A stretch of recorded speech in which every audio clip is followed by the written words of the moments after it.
transformate or die from rock, and toad.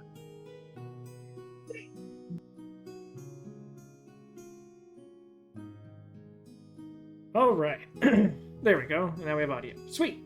Welcome back, everyone. Oh, I hope everyone is just ready for tonight. We'll recap a little bit of last session. You guys are on the hunt for Luke's remains. After a little bit of back and forth, finding the remains at the base of a dead tree, Polly had dug it up and found that not only was it just bone, but the skull emblazoned into a chest. As you guys started to finagle with said chest, the skull started talking and realized that you are now set up for a riddle adventure. And it gave you the first hint as to where the first bone or set of bones could possibly be located. And that was 10 paces north of a large rock with an axe on it. Unfortunately, with wordplay, as all riddles like to use, this rock was not a normal rock, but a flying rock, and not the kind that gets thrown. As you guys were in cloud form, searching the small areas of the forest that had been cleared out, or at least felled, some of your fart cloud apparitional selves were attacked by one of these flying rocks. A baby version of it, to be specific. But the mom soon joined in, and you found out what these large openings were actually. And they are hunting grounds for these birds, as they have learned to use boulders to fell large areas of forest to not only take out creatures that may be hiding in the underneath the canopy, but also to devastate the entire canopy so they can go get their food. Unfortunately, some of you were succumbed to this realization, and eventually everyone was able to scatter far enough away until that problem wasn't a problem anymore, and then reconvene back at this hole that you guys had skittered from. Unfortunately, some people did so in different fashions, and ended up finding out that there are other creatures that come to this area after a rock attack to gather the spoils or scavenge what they can. And luckily, there is now 5 individuals just ripe for food. And so the giant toad-like creatures attacked, taking Polly, Kapoor, and Nori. Quick thinking allowed Amric to stop the toad that had Polly, but the other two jumped away before they could be stopped. Eventually, Polly was able to get out, and that toad also following the same flight path of the other toads. Kapoor and Nori were both able to get out of their toads, luckily enough, through different means. Then Kapoor got re-entered into a toad, and then re-exited a toad. But after that bit of chaos, you guys reconvened once again, and decided that maybe we should GTFO. Especially since Kapoor was able to see that the baby bird had the plumage of what looked like an axe along its back. And so you guys put it together that 10 paces north of wherever that rock sleeps at night, or that rock lays, would be the location of the next bone, or set of bones. So, getting a rough idea of where the rocks had disappeared to, you guys went in that direction and fart clouded as much as you could. Eventually, getting to just about the end of your fart cloud, getting to where the forest becomes an open clearing of felled trees and nests, multiple nests of these large rock individuals. Not wanting to just mosey your way over, because even in fart cloud form, things hurt. You guys decided to go back into the forest a little bit, reapply the spell work that allows for fart cloudness, and through a couple combinations of spells, Nori was going to be the one to go out and try and find the nest that specific baby rock ends up sleeping in. She was successful after a couple hours of trying, and Polly was able to reach in with ascending and talk to her. And she told him that she had found the nest, and she is currently looking around in the northern spot of that nest specifically. He's like, all right, cool. I'll check in later.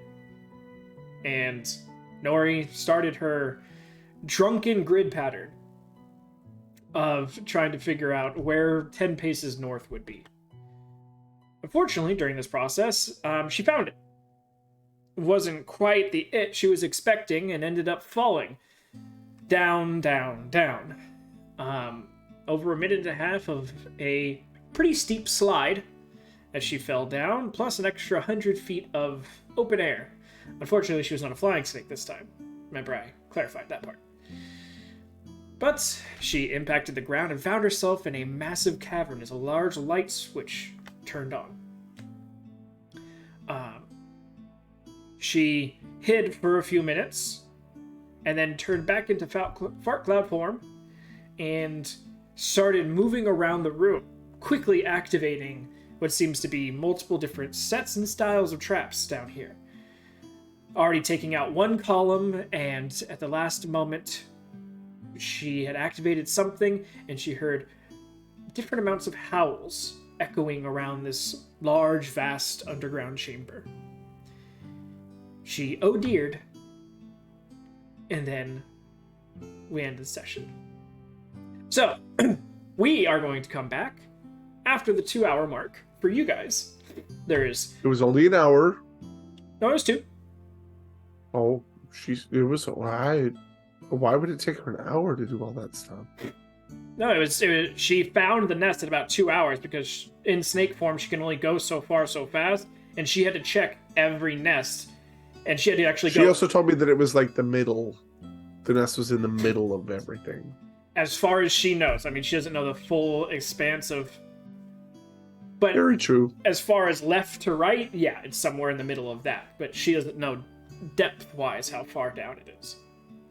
But yeah, it took her 2 hours to find the actual nest and the actual bird. Because I remember, I was like, how long is your wild shape? And she was like, 4 hours. I'm like, okay, cool. About halfway through that, you end up finding it. That was my slight suggestion at, now get the fuck out, but Nori's Nori. And she's like, I'm gonna snake grid pattern. No, apparently all of a sudden she's Richa now. Well, everyone feels like they need to try and be Richa since Richa's not here. We all gotta compensate for not having a Richa. Bryn's poking shit. Nori's investigating stuff. By yourself. Owen's trying to hide. He's trying to be stealthy. None of it works.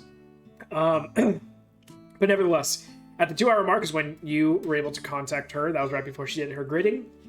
So we are going to zerp back to you guys. Polly, you just get out of the message, out of the sending with her. And go.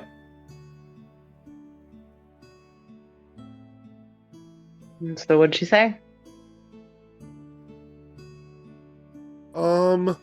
She said that she found the nest.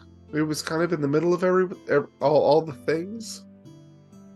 Then I told her that I'd call her in 30 minutes.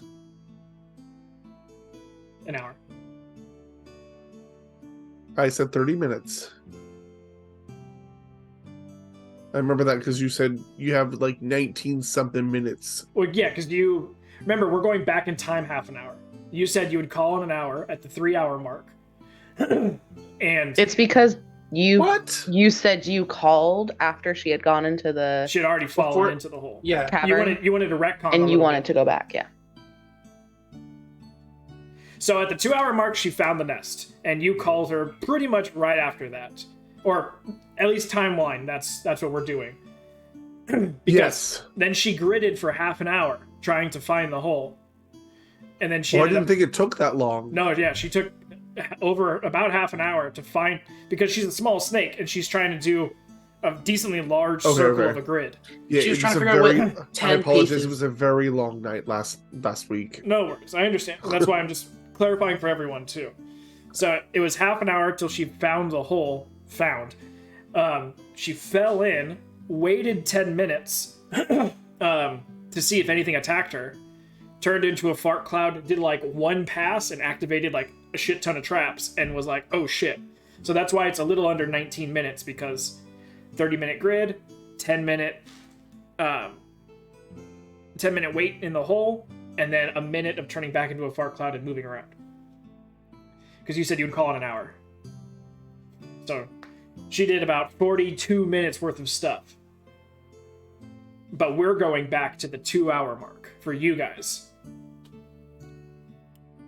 So for you, all you know is she just started her grid pattern.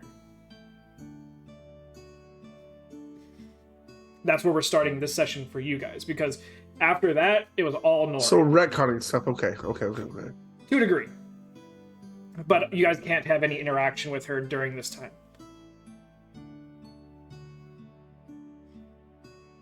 I kind of feel like you should call Nori now. Oh, lightning strikes. Did anyone feel that cave in? Amric loses an You guys arm. remember someone called Amric? I feel like he's... Is there anything that's actually happening around us, like Yeah, noise the bird, wise, or well, all the besides the fact rocks. that there are birds patrolling shit, Well, yeah, which no, we're trying to stay out of the way of. yeah, I'm saying they're coming back. You guys found that after Nori had left, you guys were on the path that birds would come back from their hunting ground. So you've got not flocks, but like pairs of birds of these rocks coming back at different intervals. And then most of them are going to sleep. Some are still feeding on their hunting stuff. And then you do have some rocks that are patrolling. You guys go ahead and give me a round of perception checks. Oh, wow. After a few minutes of sitting here, the closest patrolling rock will be getting decently close.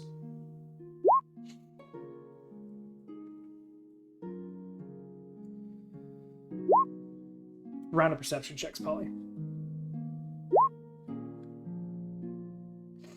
Alright. Bryn's like, I need to make up for Nori. Finally, it's working. It does seem like the elderly, at least the 2 patrol rocks that you've seen nearby, the more elderly rocks are the ones that are doing the patrolling.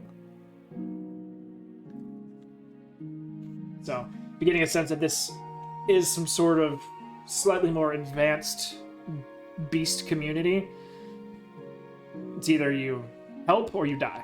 Like, I mean, does that make it better or worse? Because they're elderly, so they have more power? it's not everything's dragon style. Open gun Elderly style. should be in bed. Elderly should be in bed by now. Dang it. No, it's more of you got to be beneficial to the community somehow, or else they will eat you instead. No days off. They're still a beast. Alright. Now, Bryn will quietly tell him, like, think there's slightly older rocks that are patrolling around, but I also don't know about them too much. Well, I guess we better just do our best to stay out of their way. Or out of their view. Both of them? So quiet. Got it. I'm going to sit here and not move and jingle jangle. Orange tree hugging. He's like, I am one with tree. This is how Nori does it, right?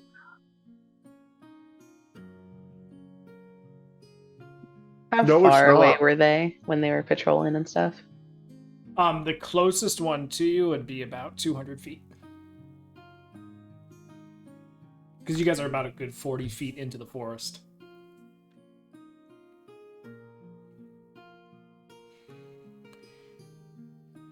And remember, they are still eagle. Variants of beast.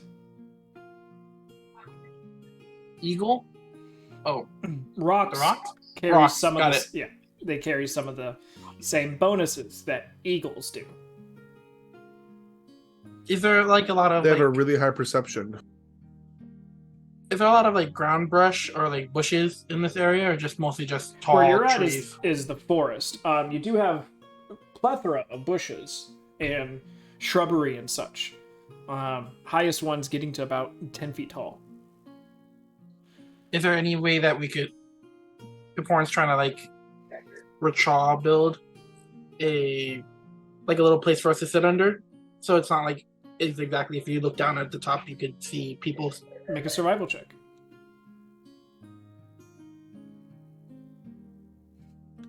Aw, that was an 18. So Kaporn grabs the nearest like decently tall bush and starts to drag it over, but by the time that it gets to you guys, it's just like this, basically like a pom-pom.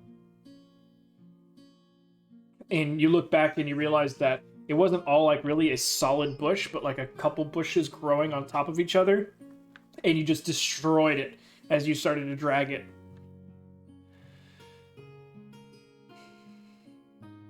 How long do we have now? Like, what, 10 minutes? 15? 14? I feel like it's only been like 5, less than Fine, I'm 5. gonna commune. Screw you guys, I'm gonna commune. Okay. Kaporn is trying to make his makeshift shelter. All right. It's not going very well, Kaporn. Yeah, I figured. With You've got- Kaporin moving so much and probably making Kaporin noises, I'm just gonna keep an eye on our patrol. Our two guys patrolling. With your perception check that you did, it's getting a little loud. Luckily, no patrol birds are nearby right away, but it's definitely loud enough to where it's like, Kaporin, Yeah. shut the fuck up. Huh? as he's holding like 4 Stop. pom-poms. Stop making so much noise. He's like holding the bundle. Slowly as possible, puts it down and say, As soon as you let it go. This is just. Bryn realizes he should realize why I want to hit him so much. Really, he should. I could silence him right now, Bryn. That would be too loud. Off the long record first. "You think Kaporn's gonna die quietly?" I got your bulk cord. You can cast spells. Most of them, I mean. Alright, so, Kaporn, make an investigation check for me. And then Polly, go ahead and you finish your commune, it's about 10 minutes? 11, but yeah. Okay. Commune completes. You open up your eyes and you see there's like a decently one of the larger trees in this forest, which isn't too wide, but wide enough for like a 3-foot wide door to. He actually is just looking for the bar real quick. He doesn't care what's around it. Well, there's no bar. It's just a door.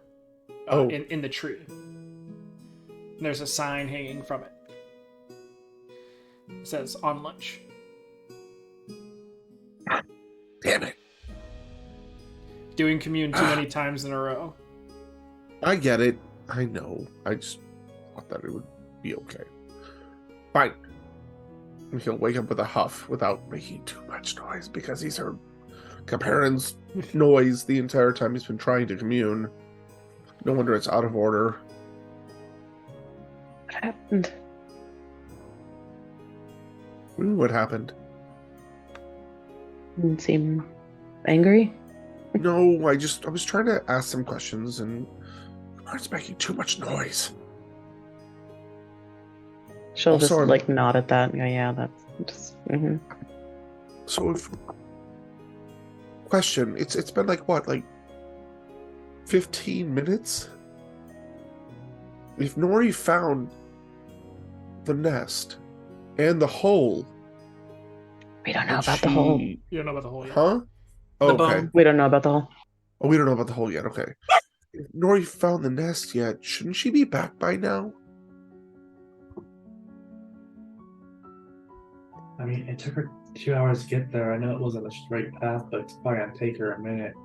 Yeah, I know, but when we're in Fart Cloud, we move super fucking fast. She was a snake. She was a snake Right, to going get there, up yeah. in the nest, like his thing was, yes, she was a snake when she was moving through those fucking nests, because obviously. But to get back to us, it shouldn't take this long. She's usually pretty cautious, though. I don't think she would hop back into her normal form and She would Fart probably go Cloud back over. and go out a ways away from. Yeah, because The she animals. wouldn't be able to fart cloud in wild shape. I think you guys talked about this too before she left. Yeah. She would unwild shape and then sit there as Nori for a minute as she focused on becoming a fart cloud. Should Right. have to slither all the way back to us or something like that. Yeah. That's why I said the 2 hours to get there was my hint at, all right, now head back. But she's like, grid pattern. And I'm like, sure, I like it. She comes back half an hour away, right next to a nest. She'll be fine. No worries. I mean, it is Nori. She's probably looking at some plant. She was probably... What? Yeah, plus Nori's No, super cautious. I mean, She'll like, never put after herself she in Do you danger. see finds it. plants out there? I mean, It's honestly, it's like she's in the middle of druid. like a giant rock nest, and I'm they're not supposed to be saying- solitary creatures, and she's paranoid as fuck. I'm not saying she's like studying it for like 20 minutes. I'm saying like it's Nori. She's gonna look at the nature and look at the things around it, especially There's since baby no one rocks to out there stop her. too. There's babies out there too. She must be loving it out there right now. I mean, them not trying to kill her and them sleeping. I mean, we need to give her time. You know, if she is traveling back, then she'll be close. If she's not, she'll let us know when you send her again, right? Sure, yeah. Sure, yeah. Fine. And I'll take another swig of my flask. Random perception checks. Polly, Bryn, Kaporin, you all have disadvantage. Don't worry, Kaporin, you don't need to roll disadvantage.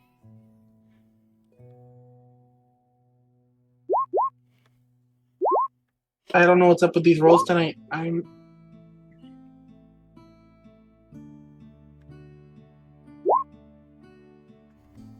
Bryn pulling out the Nori. That's why I didn't Frickin' have take this it. in. I didn't do bad either. No. But Bryn rolling over 20 twice on perception? Technically 3 times? unheard of. So Yeah, as, normally my perception is shit, even though I have a +6. as you guys are having this conversation, and everyone's sort of weighing in from different sides, it's Gopora who's like trying to like keep track of who's saying what and how it's going, and he's got one of the last little pom-pom bushes in his hand, and he's not shaking it or anything. It's not making any noise, but you guys all sort of stop as you sort of see this presence up behind Kaporin. It's not taller than him, but it is larger. And it's not until the tongue slides over your upper arm, Kaporin, that you realize that something's happening. As you guys all see this large, gigantic lizard behind Kaporin. And it has engulfed the little pom-pom of bush that he has and then wrapped around his arm. And then...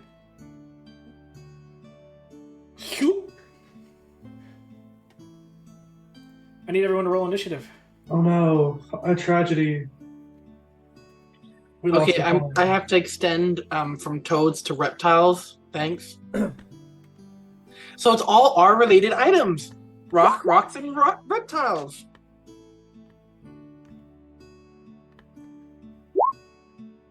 All right. I'm doing my fighter thing. Hold on. gonna have D8 to- or D6 anymore. Kaporn, you're currently blinded and restrained. Oh, great. Thanks. You are swallowed. Blinded. Restrained. You do take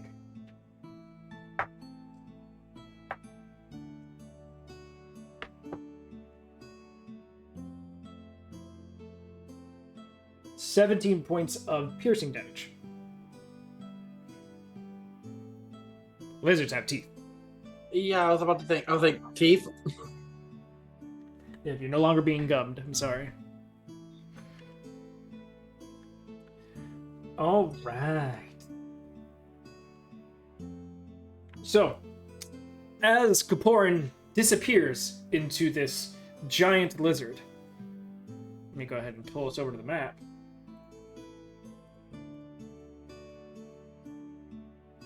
He got eaten again. It, Third time's no, the it's par for charm. the course. Trying not to get noticed, I guess. And I'm going to reuse our map of the rock nest just to make it easy. But instead of cut off trees, just imagine those as being actual trees with cover and the canopies just disappeared so we can see. So each of those trees is about 80 feet tall. So keep that in mind when you see a tree stump. So go ahead and pull yourselves on into the map.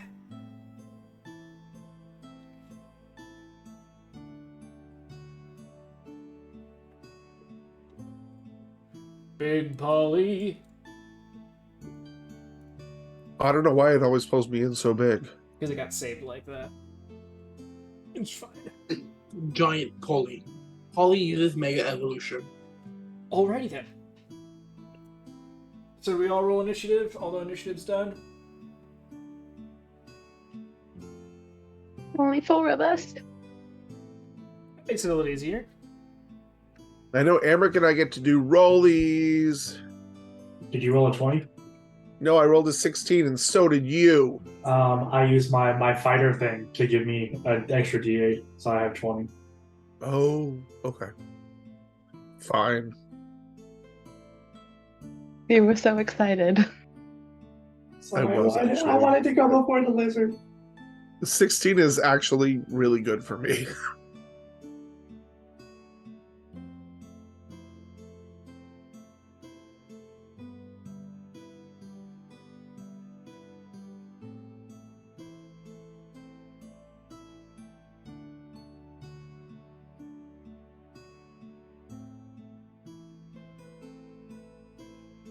Alright, 25 to 20. No, it'd just be me at a 20. What's your dex? Plus 0. Dirty 20, though. Gotcha. Dirty 20.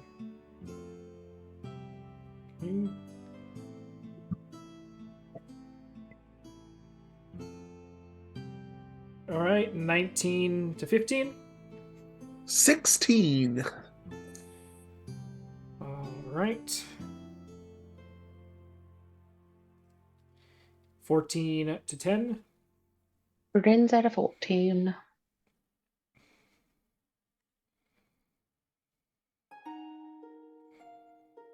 Nine to 5.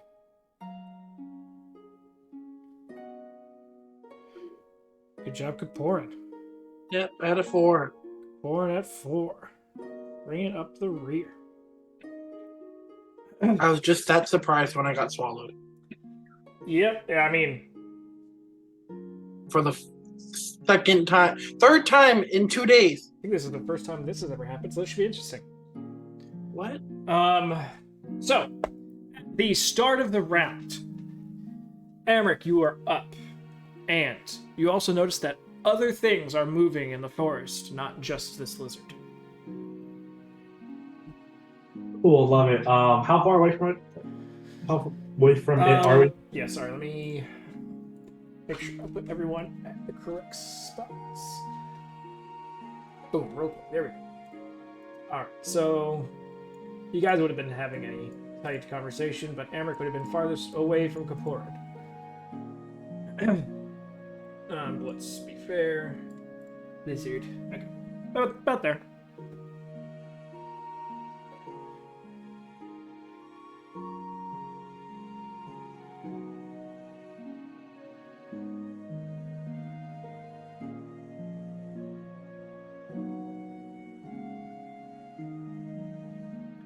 If you're talking, we can't hear you. Sorry. I will step up like 5 feet closer to it, and it worked with Polly's frog. I will with channel divinity, and I need to make a strength or dex save. Strength of Dex, alright.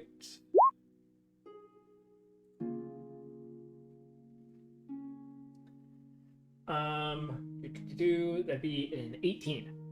It saves. So the black inky vines try and restrain it, but it breaks free. And I believe that is my action. So I will bonus action cast Ensnaring Strike on my sword, and that'll be the end of my turn. Roger that. Alright. Ending Amric's turn. Bringing us to the lizard.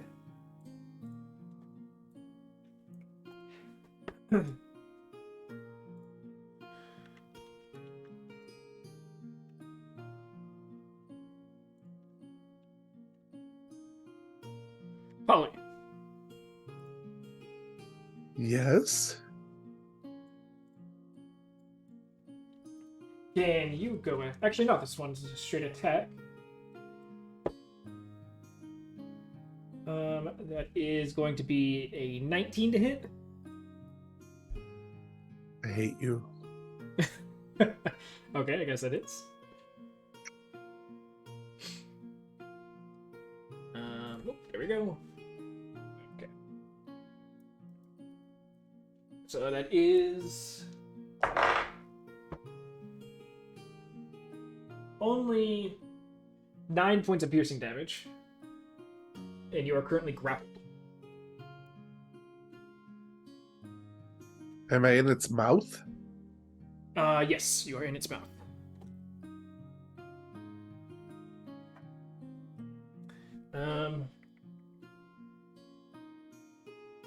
Now it needs to make another attack to see if it can swallow you. That's going to be a 24. When you have a moment, can you put a color on them? Yeah. But that is going to be 22 points of piercing.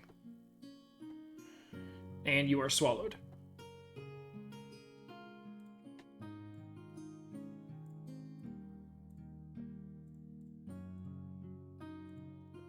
How large are these things? They are considered huge.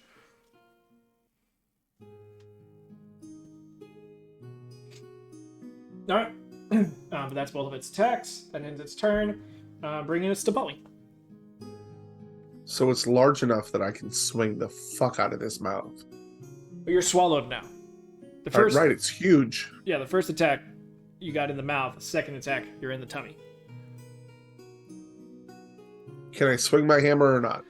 You will, but it's disadvantage.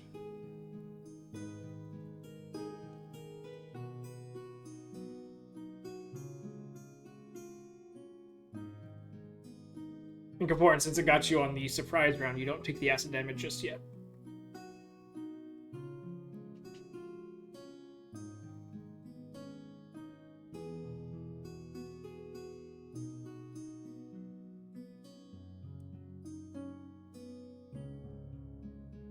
I'm swallowed, but I'm still restrained. Oh, that reminds me. Paul, you are now blinded and restrained as well. You're no longer grappled, but you're blinded and restrained now. So I can't move. I'm restrained, right? Technically, yeah. I think you can attack. Yeah, with so the I don't have anything to do. So I'm just stuck in somebody's gullet. I think you can 'Cause I can't with attack. disadvantage. Attack rolls against the creature have advantage. Wait, never mind. Creature has disadvantage on dexterity saving throws. It can't benefit from any bonuses to its speed. Yeah, it doesn't say anything about not being able to attack while restrained. I think restrained just means your movement is 0. Yeah, your speed becomes 0, and your attack rolls have disadvantage. Because I'm blinded. No, that's part of restrained as well. Okay.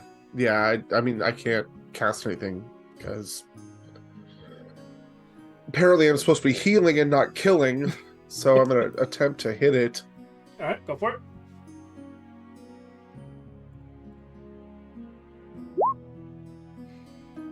Does a 27 hit? 27 does hit.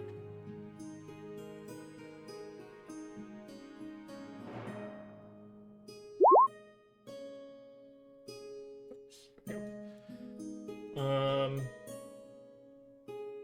12 plus. your holy damage as well, right? Yeah, I don't know why it does that to me. So I have to add the 2d8, sorry. Mhm.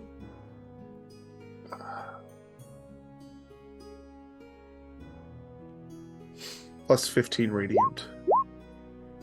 Okay. So 12 plus 15. I hate this thing.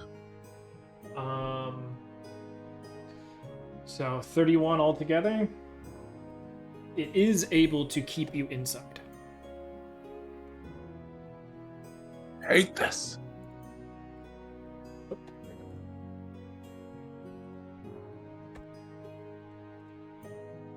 All right. Nothing for bonus action. Right? Bonus action healing word, I guess. Okay. For myself. Go for it. Second level, because that was a lot of damage. After that. Um, Then ending your turn there. pretty much, yeah. Okie dokie. That is going to bring us to the next turn. Some more movement, more shapes in the forest around you guys. And you're realizing that they're coming from underground.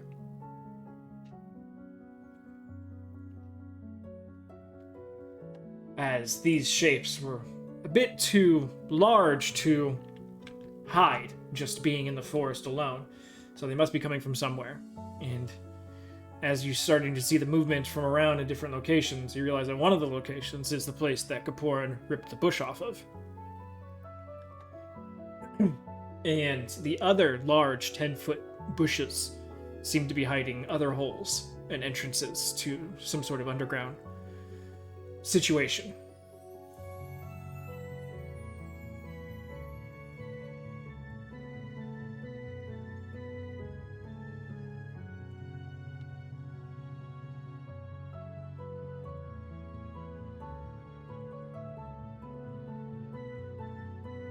Being the large, lumbering creatures that giants are, these ones move with such quiet grace that it's defying to the imagination that such large creatures in such confined space can move so quietly. But they all seem to slowly rise out of different portions of the forest, coming into view. Only one of them is going to be able to reach you guys, though, in time, as the others needed to make their way up and out as quietly as possible, and that'd be the one that Kaporan ripped off the bush of earlier.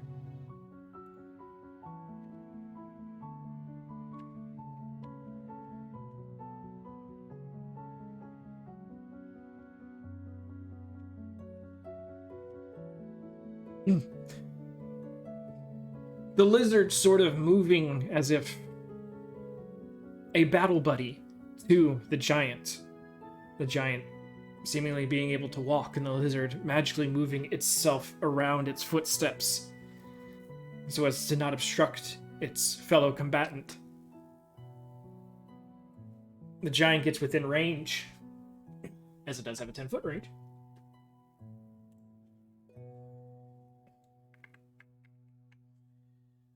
And pulling out what looks to be a broken portion of a smaller tree attached with this giant, just disgusting looking spiked rock at the end of it, wrapped together with twine and other things fashioned, looking like a deadly natural morning star. It's going to reach out and swing at Amric. That is going to be a 24 to hit. That hits. Right.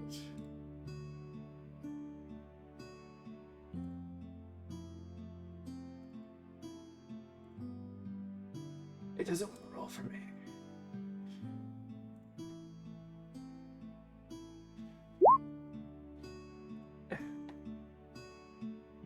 Well, that works too. 23, 24, and all the same thing. So 20 points of damage. Piercing. As this morning star just catches you right across like the upper chest. Likely not breaking into your arm or anything, but definitely bruising to be acquired. That is going to end their turn and bring us to Bryn.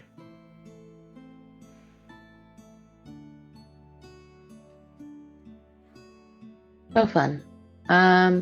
Polly is followed, so Both Polly and Kaporan. Polly is technically closer. Is that one technically closer then? They're about the same. Okay, well we're gonna go for the one that has Polly. Sorry, Born. Wish I could say. So we're gonna go ahead and I guess I need to get one closer and attack it. Bonk bonk, let's go.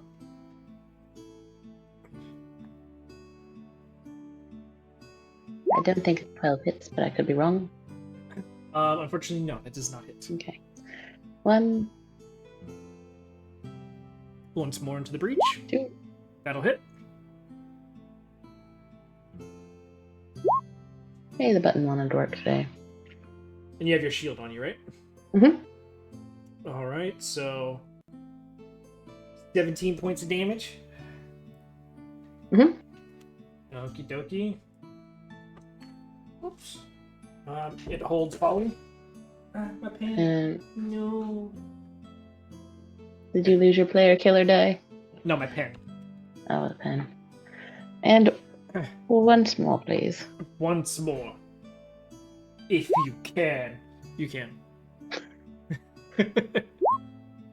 13 points of damage. Okay. Still holds on to Polly. But Wow, you're rolling the exact same for both everythings. Yeah, it was a little weird. it looks hurt. I don't. That's strange. It looks hurt. Oh, it looks bad. Okay, then we're gonna. All right, no, I can't. No, yeah, I have my thing. You have a thing. What's it called? My thing, action surge, Action Surge. and try to get Polly out of this stupid thing. Alright, go for it. You want to attack?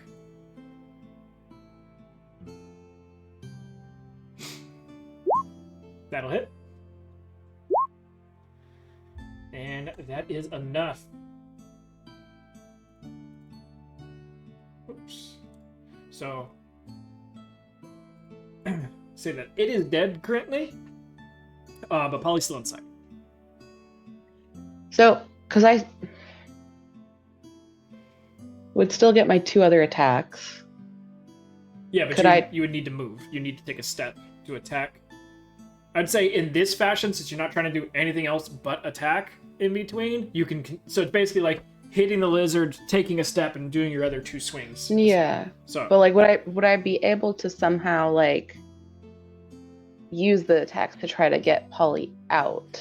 I guess to like cut a hole. I don't know. if you want to, that would require a medicine check. Just keep attacking. Okay. 'Cause you need- Then Basically, to do it with attacks is ripping this thing in half, and you need to Okay, see where then I'm Polly's gonna- at. I'm gonna hurt Polly with that. So we're just gonna go and have fun with the giant that hurt Amric then. Go for it. I guess with the other two. Swing, swing.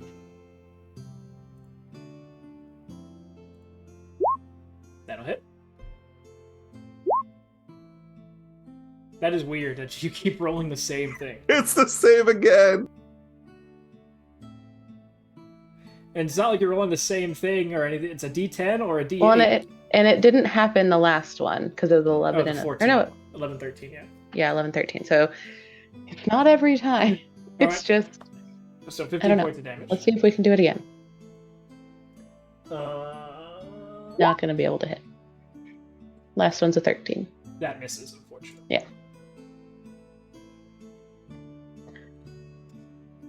Alright. And that's all she wrote for me.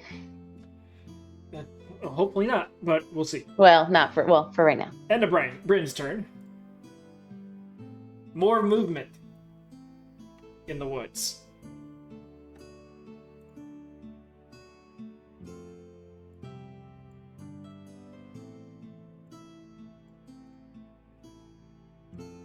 Need to see, do I have... Nope. Coming from the locations that the other giants had come from.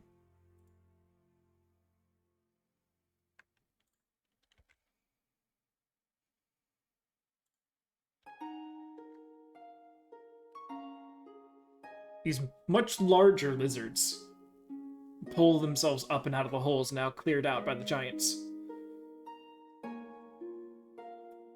They do need to take their turn to squeeze through the hole and come out. So they still haven't... They have to end their turn just as they get out of the holes, but...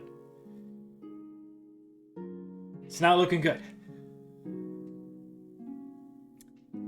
But that's going to end their turn, bringing us to...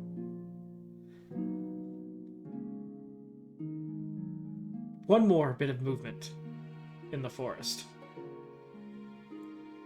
So are they all taking their turn on the same time? Yep. Okay.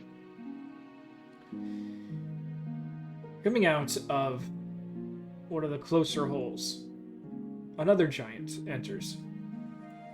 This one regaled with a little bit more clothing, a little bit more regard, and even wears a crown upon his head, holding a giant staff-like lance in his hand. As he comes out of the hole, looks around and sees what's going on. He just points, and in the quietest giant talk you've ever heard, almost as a whisper. I believe, Amric, you speak giant, right? Yeah, I do. You hear attack. Kaporin! Yeah, Yeah! it's me, Waluigi. It's your turn as you take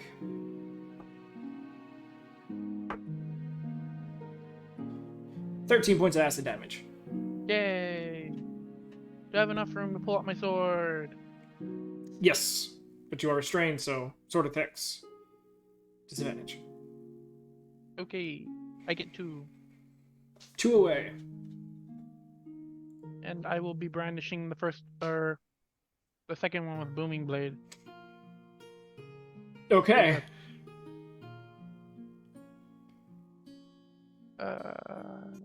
It's just a scimitar attack, right? Yep. First one. I don't use it too often. 1. Disadvantage. Roll with disadvantage. Aww. Fortunately, there's not enough purchase and movement in here, and it's all slimy and... The blade doesn't catch on anything. One more time.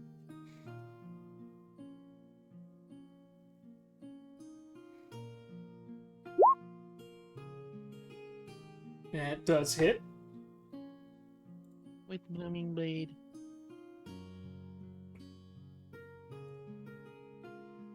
Booming blades if they move, right?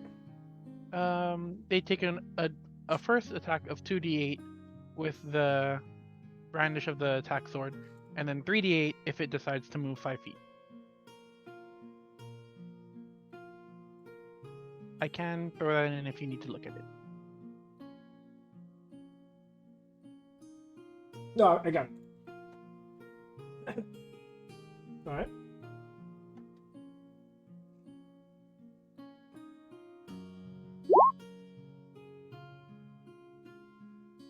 So 12 points of damage. 12 additional points, yes. Did you roll for your actual scimitar damage then? Oh, I didn't realize I didn't do that. 7. So 19 points of damage. You are still held in the tum-tum. And out of fury, Eldritch Blast. You... Oh, no, wait. You- Never mind. Can't. Yeah, I Didn't was do gonna say. spells. Sorry, it's been a while. Um...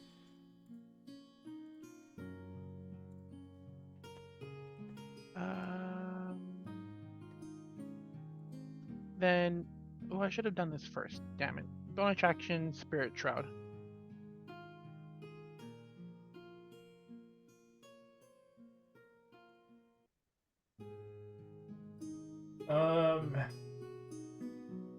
Do you have multi-attack? Yes, because I'm the Pact of the Sword. Okay. And I have the feature trait Attacks of for action. Okay, I see. Thirsting Blade. Okay. Because Booming Blade is a spell, just FYI. So you're casting a spell. Booming Blade is a cantrip. You brandish the weapon to attack with it for part of the spell. So you did a spell, not an attack. See what I'm saying? Got Your it. Booming Blade is a spell that you did, not an attack. So I can't attack twice. Exactly. Got it. So I Up. ixnay that. But I'll say that you did do a spell, so you can do another spell. Okay. Then I will Eldritch Blast it then. Alright. Disadvantage as well. Of course.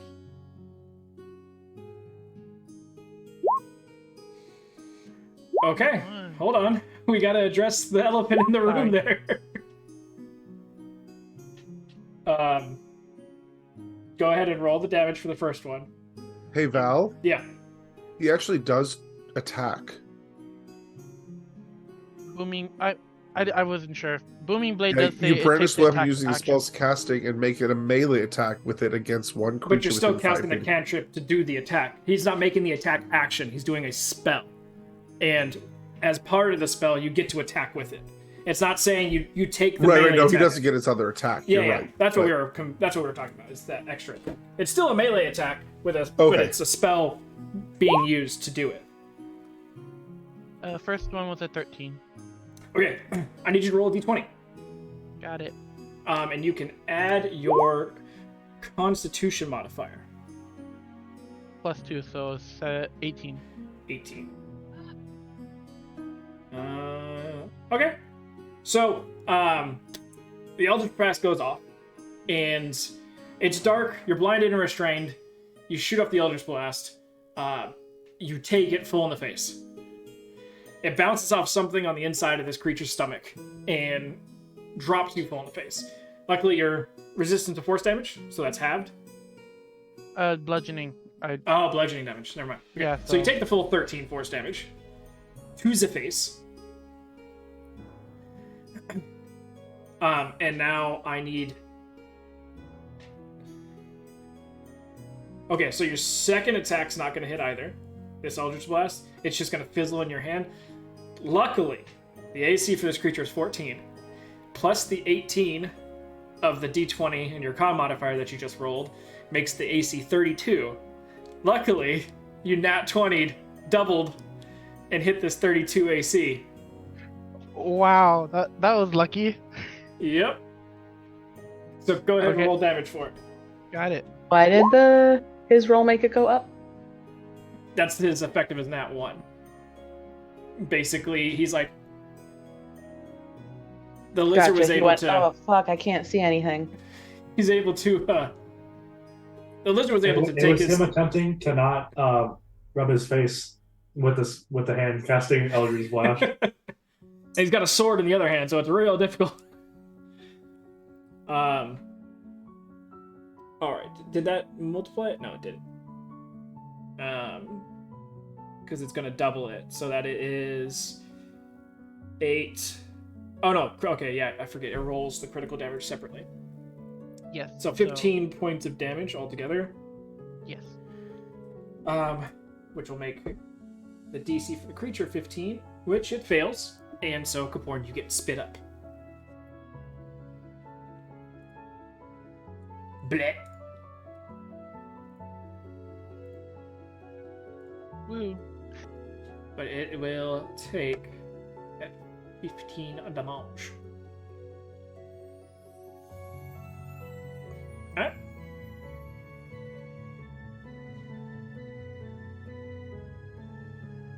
Does that end your turn?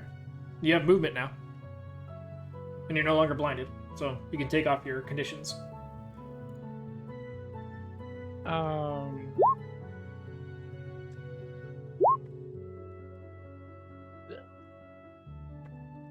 He will back away from the lizard then.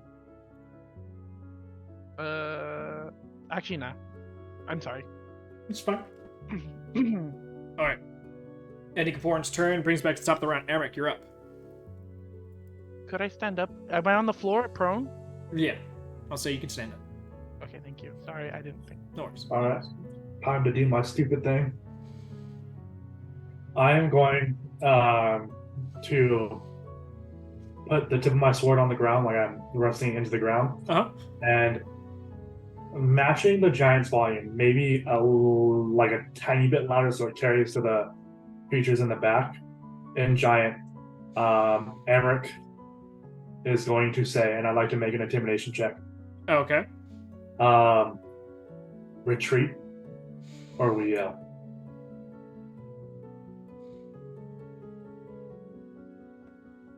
Okay. Make an intimidation check. And he's going to take a really deep breath, like he's getting ready to yell up top of his lungs. No, that's not very good. I'm going to roll an additional d8 with commanding presence. I doubt it's going to do too much, but no, 12. Fuck. Does it help that I've already killed one of the lizards? I will say that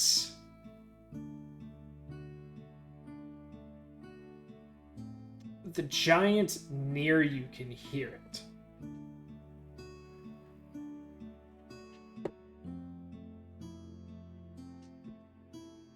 Okay. Anyway, and then that takes my action, right, to do that? Yeah, if you're specifically trying to intimidate. Okay. Until they can react, I will action surge and I'll cast Bless at level 2. And I will hit myself with that, and I'll hit the lizard that Kaporn was in is still alive, right? It just spit him Yeah, it just spit him out. No. I'll cast Bless on myself, and then I'll hit the 3 giants. The one right here, the one right above the king giant, and the one the king giant. And Okay. I'll blame the 3 of them, and then I'll end my turn. Gotcha, and that's a D4 to what? Attack Yeah, rolls, saving throws. D4 minus to them for attack rolls, saving throws, and ability checks, and then a plus D4 for me. Should have done that before your intimidation check. I should have, but I didn't think I was going to fucking 10. We've been out of combat for a while, okay? Don't blame us. It's fine. This is where we I find didn't out wanna that they waste are also the action surge slightly on undead, this. and it's going to bless them. So, the end of your turn, you feel the overwhelming presence of being slightly more lucky, and the downtrodden nature that you've seen get afflicted upon your friends doesn't seem to happen to these giants and lizards. They seem to get a bit more chipper. Can I counterspell that? No, you're not going to counterspell that just because you heard the reaction of it. I'm just kidding. I don't even know what it does anyway. I wasn't there when it happened originally. But anyway, that's the end of Amric's turn. Bringing us to El Lizardo in front of him, feeling a little bit more amped. Thinking, oh, this guy speaks giant, and he just gave me a bonus. He must be on our side. So, Bryn, you're going to get attacked. Let's go. Wait, the lizard feels... I thought he only casted it on the other giants. No, Yeah, I casted the other giants, not the lizard. oh, you didn't cast on... Okay, so you cast on the... Alright.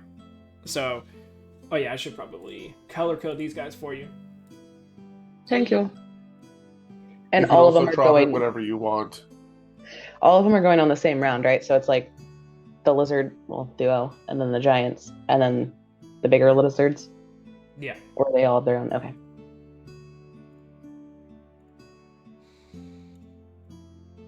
I can reuse that one because the other one's dead.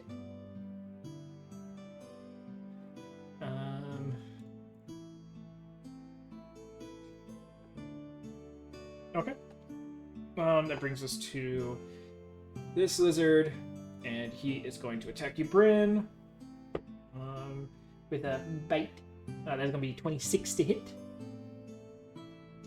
I wish I could say no.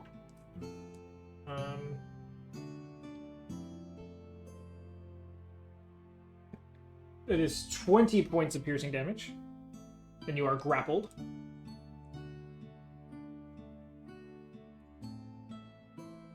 And it is going to try and swallow you. That's another 26. See? I can roll doubles as well. I don't like when you do it, though. Or could you just not do it so high? That's 24 points of piercing damage. I rolled really well on those 2d10. And you are swallowed, so you are blinded and restrained. Yay! Everyone's playing the game. I don't like this game. But that ends its turn, bringing us down to Polly. You are in the stomach, but it's no longer active stomach, so it's less. Right, acid. so I would like to use my movement to climb out. Well, yeah. So at the start of the turn, you take 4 points acid damage. But you climb your way out. Take half your movement to get out. But you force open the mouth and fall out in front of it. Now I can get rid of the body. I look around and see all these things around us. Yep. All right, then. They may not like it. And Bryn's gone. Yes, that is the deciding factor.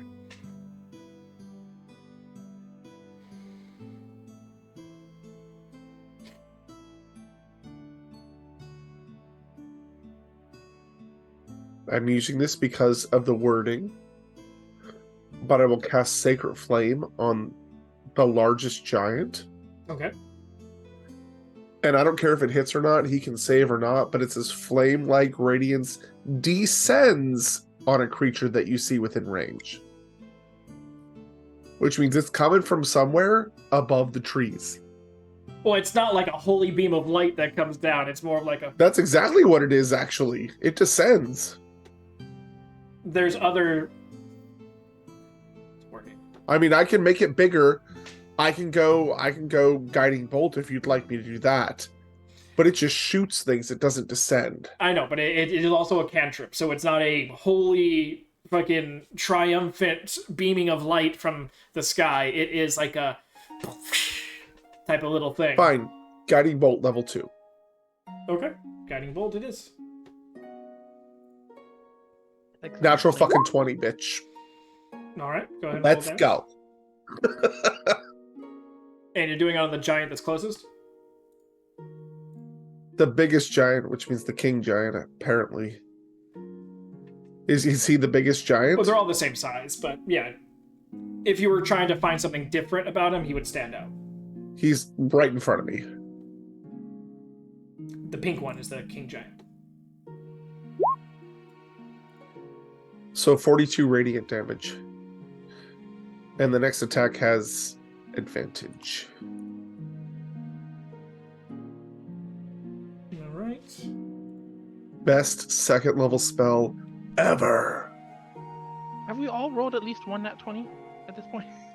Don't jinx it, my dude. No. Shut the fuck up. I'll start Also, rolling yeah, nat shut the fuck 20s. up. Why And then would you say that? That giant's right next to us, isn't he? Yep. That's why I was Okay. kind of wondering, like, which one do you mean? There's one that's right next to you, and then there's the king giant.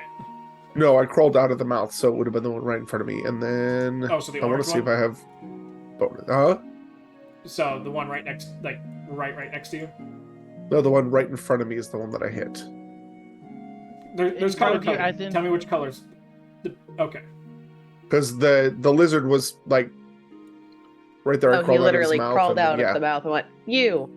Yeah. attack." Oh, I mean, if that's the case, you've got an Amric and a Kaporan standing right there, so you would have been like, to see that guy. But He's a giant. I understand. You're Sorry, also in the forest. just looking at my bonus actions real quick. Sorry, I thought that I would have. Nope. Never mind. That's it. I'm gonna.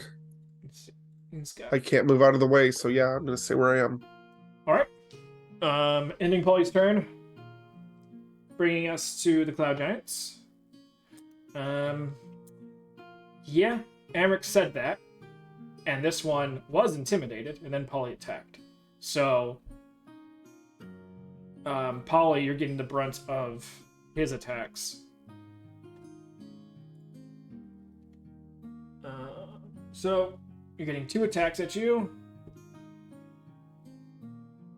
The first one is a 19 to hit. Hits, okay. Second one is a 23 to hit. So, let's do...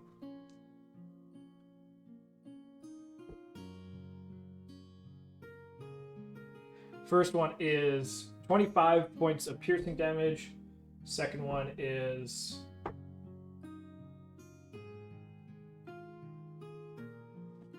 23 points of piercing damage. As this morning star just comes down against your armor. So that's one of the lesser ones, and it took out half my hit points. Great. Mm-hmm. That's gonna end his turn now, bringing us to the other ones. Who... This one is gonna move up and around this tree. And down here. Amric. It's gonna give you some love. That is a 14 to hit, so that misses. The second one is a 28 to hit. Yeah, it is. What's up, Kaporan? I don't want to be the bad news, but aren't they blessed? Thank you. Forgot this one's blessed. I know. Thank you so much. That's still only a 16 to hit for the first one. But that is going to be 12 points of piercing damage to you, Amric.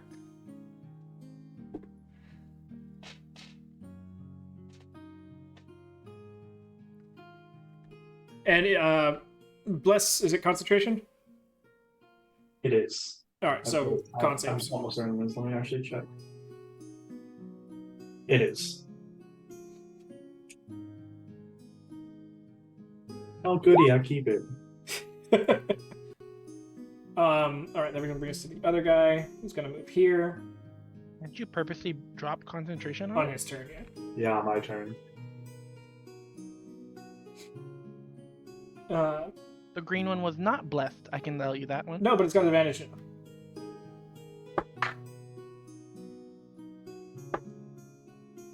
First attack on you, Amric. That's a 24 to hit.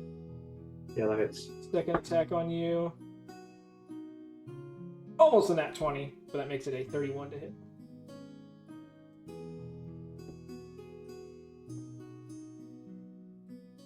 First one is 18 points of piercing damage. Second one is 19 points of piercing damage.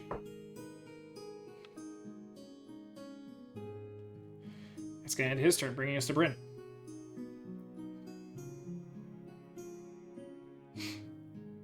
I'm gonna try to attack it from the inside. Go for it. You are blind or restrained, so you do have the disadvantage on the attack. Okay. But the AC is only 14, so unless you nat 1 something, and somehow yeets your sword, which yeets the lizard, with you inside, It just goes to the end of the tail. and just and Bryn goes with it. This is how the toads were able to jump so far. They internally throw something inside. Yeah. Amric, another con save. 2 con saves, actually. That misses, Bryn. It's a little tight in here, a little slimy. That one hits, though.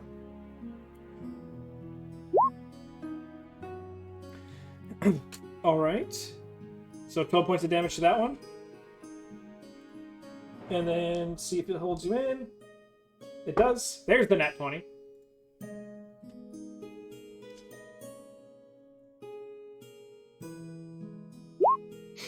That one hits as well.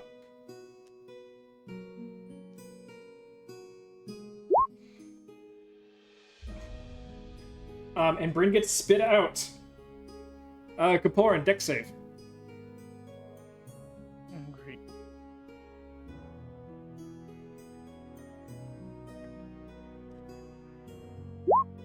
$14. Okay. Bryn and Kapoor and rollies. What are we rolling? Each 20? one of you roll d20. Yay! I beat her. So, Kaporin, you're standing there getting surrounded by giants, probably slightly getting turned on, but scared at the same time. And then all of a sudden, this lizard in front of you just goes, "Brrr," and this Bryn comes flying out, and you're like, "Ugh," and you just like step to the side, and Bryn gets just vomited out past Kaporin as he's ducking her, and just ends up slamming up against the thigh of this giant. I love that for me. Am I able to get up? Yes, half a movement to get up. All right, yeah. She'll just stand up and First, you get think ready. you just hit a rock, so you're like pushing up on it and using it as leverage, and you're like, this rock feels awful fleshy. And I'm gonna bonus action second wind. Okay. All right. Ending your turn there. Yes, sir. Lizard time.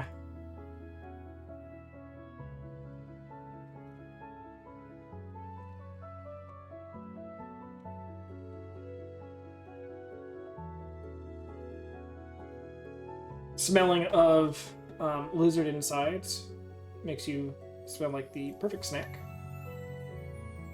It's going to make a bite attack at you, Bryn. That is only going to be a 12 for the first one, and then it's going to whip its tail around for a 20 to hit. 20? No. All right. Oof, off the shield. That ends its turn, bringing us to some other ones. This one's going to flank that guy and stay with the king.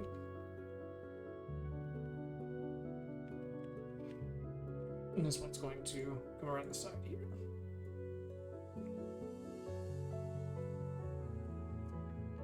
And then use his action to dash and pinch.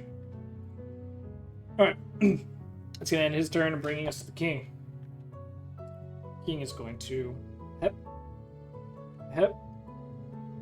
And at that time, he is going to break that tree that's right next to you, Amric, making a decent amount of noise, grabbing the upper portion of the tree, almost with one hand reaching around the whole thing, and then just snapping it off at the base and tossing it behind him. You hear the King looks down at you.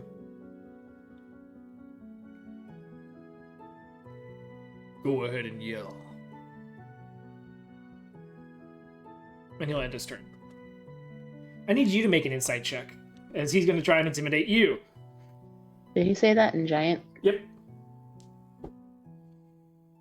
Only language they know.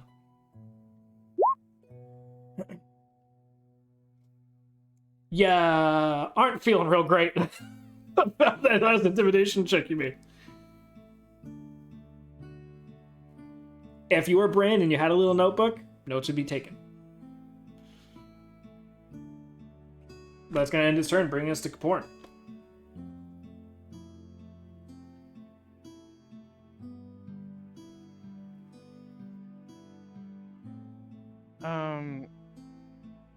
Jesus. The king is currently... What's it called? Right on the other Glowing, side of right? Emmerich. Yes, he's glowing.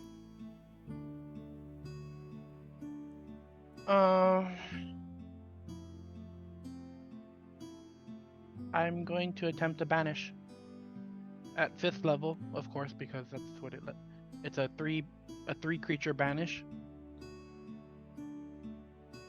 And I'm going to attempt to banish the 3 creatures to our south. Okay. So one of the giants and then 2 of the large lizards. Yeah, 2 of the larger lizards. All right. What's the DC on that?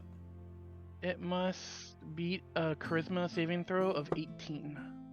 The giant, natural 20. The lizard on the yellow lizard disappears. The green lizard succeeds. 18. Alright, so he's successful. So this guy is currently disappeared. Okay. And then Oh no, this lizard's gone too, because -1 charisma. Oh. Awesome.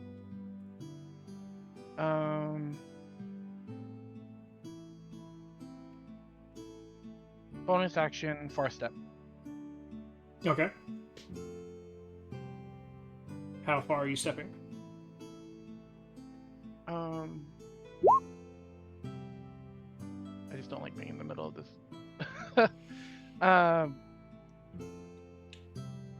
Because I can do it anywhere within. Sorry. Just gotta double check. 60 feet. Mm-hmm.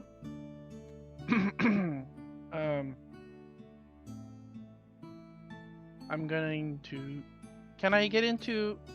What's it called? I don't remember what Rachel does for to help Bryn attack advantage. Oh, flanking? Yeah, can I flank the giant? Yeah, you would need to go here. That's a lot of attacks of opportunity. No, he's far stepping. I just disappear and reappear. It's like Misty Step, but double the distance. Mm-hmm. So if you want to give Bryn advantage on... That's I the would only like one to- that she's next to, so that it would have to be there. Yeah, I'd like to get into position to give Bryn advantage. Okay, you... And now you have 2 giants, and one of them's a king. Kaporan gets his flirt on. Can I? Is there one that of disgust? Can I call it disgust? Kaporan starts to flirt and they just become disgusted at him. That's wanna just Kaporan flirting. They just want to flee. Come on, no. No, Okay. I'm sorry. No, turn giant away. Unturned giant. All right, ending your turn. Yes. Amric, your turn.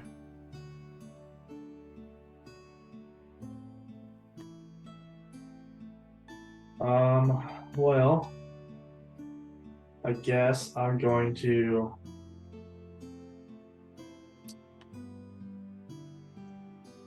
Misty Step. Would I need to be in the spot directly across from Polly, or the spots that Yeah, I know from him on this giant? you need to be directly across. Okay. It looks like is the lizard in that space, or no? Is it just the way that model looks? It is, but it isn't at the same time. Because it's just its tail. And since it's a huge creature, it needs to occupy a certain amount of space, but since it's just the tail there, you could technically still occupy that space. Okay, I will Misty Step to there. And that lizard's still alive, right? Yes. I will start off by attacking the orange giant. Okay.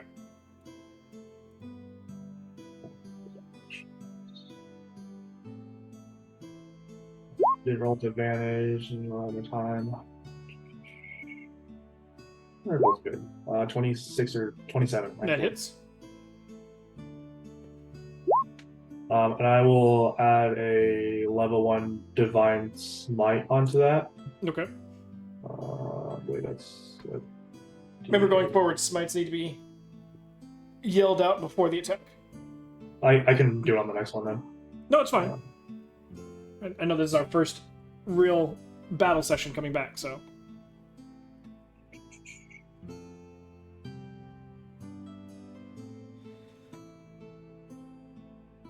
Smite him away. Trying to find the actual thing. There it is. The 8. Ooh, that's a nice 8. Is he considered undead? Nope. Cool. Then that will be a total of math is 25? hard. 25 damage for that swing. Roger that. And then That's first attack. I will swing one more time. We'll actually turn advantage on this time. Swing, swing, swing. Another 27 It hits. for 10 damage. Roger that. And then, alright, wait, are you using my bonus action? Yeah, that'll be my turn. Roger that. Okay. Blast is still up. Do I have time to cancel that? I totally forgot about it. Yeah, it's a free action to drop a concentration. I will drop it then. Alright. Ending Amber's turn brings us to that lizard. Since you just did a little poof poof magic, he will turn around and attack you, Amric. First one's a 26 to hit. Yeah, hits. That is this guy. Sorry, 25 to hit. My apologies. Oh yeah, sorry, that doesn't hit. My AC is 26, not good. That is 17 points of piercing. And then it's going to try and swallow you. That's a natural 20. You're welcome, Kapoor. I'm up. No. So that makes it 41 points of piercing damage. And you are swallowed, blind, restrained. Total or just that? That second attack was 41 altogether. I'm down. All right. Amric is unconscious and in the tum-tum. So I'll say, as Amric's body starts to slither down the gullet of this lizard, you see the familial eyes roll back to the back of the head as the lizard reaches, lifts up its neck to start choking Amric down. And then Amric disappears.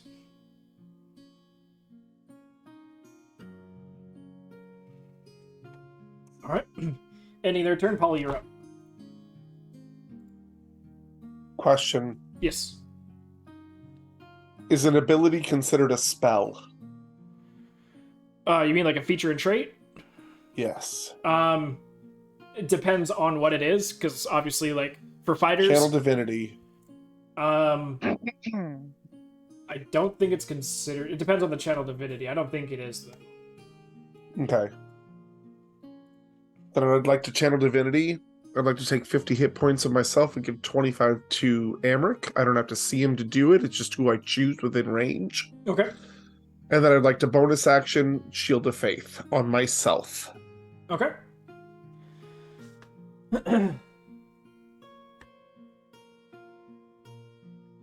And yes, after I said it, I just realized that Emmerich only gets half of that. Yeah. But he's not dead yet.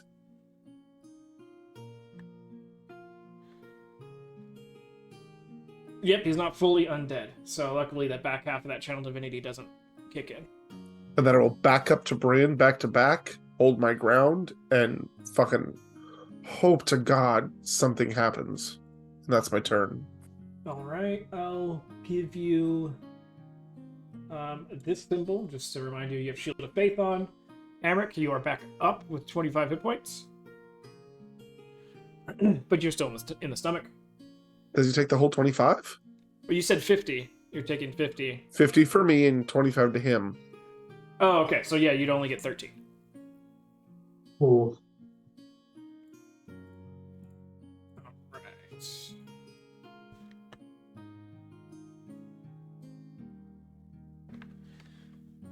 And I'm guessing that's the Preserve Life Divinity one? Channel Divinity Preserve Life? You can restore 75 hit points. Yes. Yes. I'll relook at that one because it says choose any within 30 feet of you. I guess it can consider yourself as one of them. But that's fine. All right, Amric, you're back up, so I can uncheck that. Ending Polly's turn brings us to... Shit. I can't use it on him. Why is that? You can't use this feature on an undead or construct. Luckily, he's not completely undead. That's what I said. The back half of that doesn't count. Okay. Since he's not completely undead, that's why he only gets half the HP. So that's where his HP situation comes into account. All right. So that brings us to the giants. Amric has disappeared. So this giant is just going to take a little sidestep and get his advantage to start swinging on you, Polly. First one's only a 19 to hit, with Shield of Faith brings your AC up. Second one is a 21 to hit. Yes.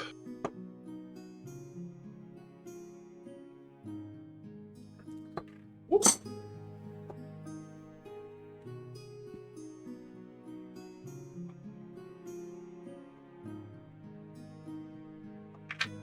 And that makes it plus how much again? Plus 8. So that'd make it 18 points of piercing.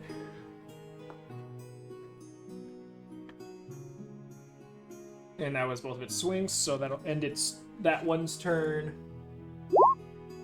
Shield of Faith is fucked. Okay, it's gone. Alright, the one next to... Well, the one that has no one near him now is going to take the step in. Bryn, you're gonna catch some love. 2 straight rolls. First one's a natural 20. That's fun. But that's Um, assuming that's gonna hit. So. yeah, it's a 32 to hit. Luckily, I rolled low, so that's... But I don't get the crit. Oh yeah, you don't, Well, because yeah. of your shield. Okay, so that lowers it to 20 points piercing. The second one is going to swing. 17 plus 12. Yeah. Again, I rolled like shit, so that is 12 points of piercing. And then the green one's actually going to turn around and swing at the guy who poofed behind him. Kaporn, that is a 31 to hit. I'm going to take my reaction to Hellish Hellish Rebuke. Rebuke him. Let's just make sure you survive it first. So 8, 7, 4, 11, 19 plus 8. Is it bludgeoning? No, it's piercing. 27 points of piercing damage. Okay. And then here comes it. Yep. It's a save, right? 18 dex. That is a fail. That is a 5 plus like 3, I think. Full 20 damage. 20 damage to this guy. Fire! Burn! Burn, baby, burn! Still gonna swing again at you though. Especially now that you set it on fire. But unfortunately, Concentration check on your banish. Oh, right. That's Oh yeah. It's a con save? Yeah, you need a 14 or higher. Con save. Alright, banish is gone.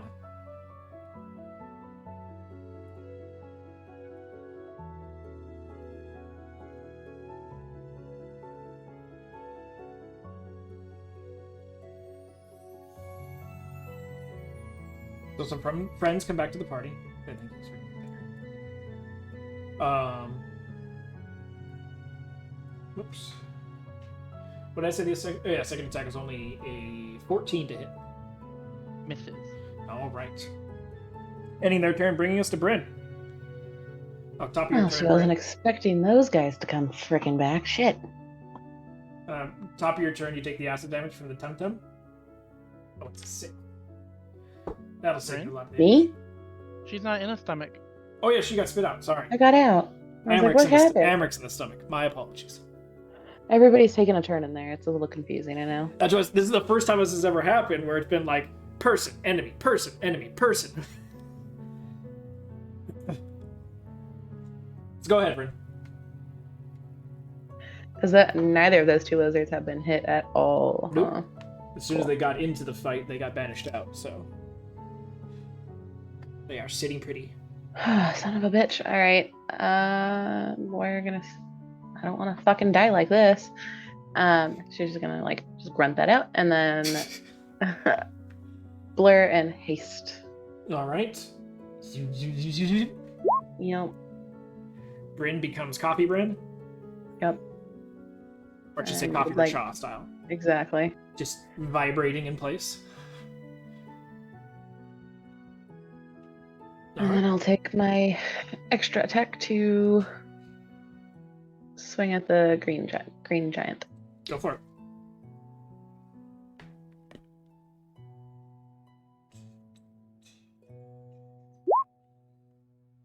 I said Fortunately, advantage though, right? the green one, yes. Because Yeah, Capoan. because Capoan is there. Alright, good, that does it then.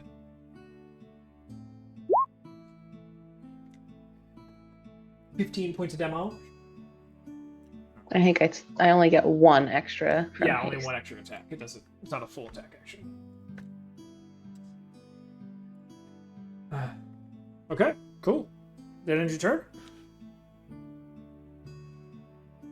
Would I be able, with the shoving thing, would I be able to shove another creature, or would I have to do the one I attacked? It'd have to be the one you attack because you're facing Okay. it and you're attacking. That's it. what I thought, but I wanted to double check before I asked. Basically, it's like the shove. You hit them to put them a little Yeah, off balance. I And then... figured, but you know, It's all I had to good. ask Questions are before good. Yeah. Nope. She already said what she wanted to say, and yeah, that's it. All right. That brings us to the lizards. Bryn, you're gonna get some slappy slaps to the face, most likely. The first one, the green one's gonna attack. That is only a 17 to hit. Nope. And then you get the tail. That is only a 15 to hit.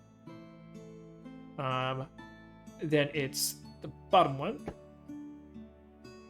That is a 22 to hit. No, Nope. sir.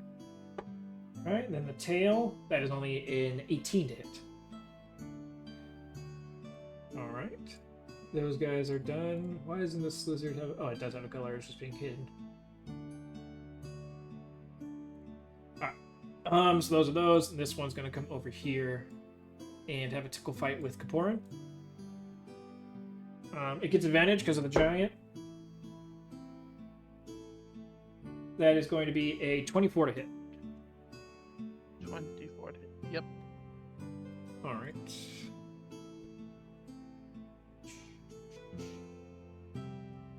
These guys hit harder, but they don't swallow creatures. Wow. You are lucky on damage there, sir. That was 3 ones. So that is 8 points of piercing damage. Wow. And then the tail gets advantage because where it's at. That is only a 15 to hit. Misses. Misses. All right. That ends their turn. Bringing us to the king.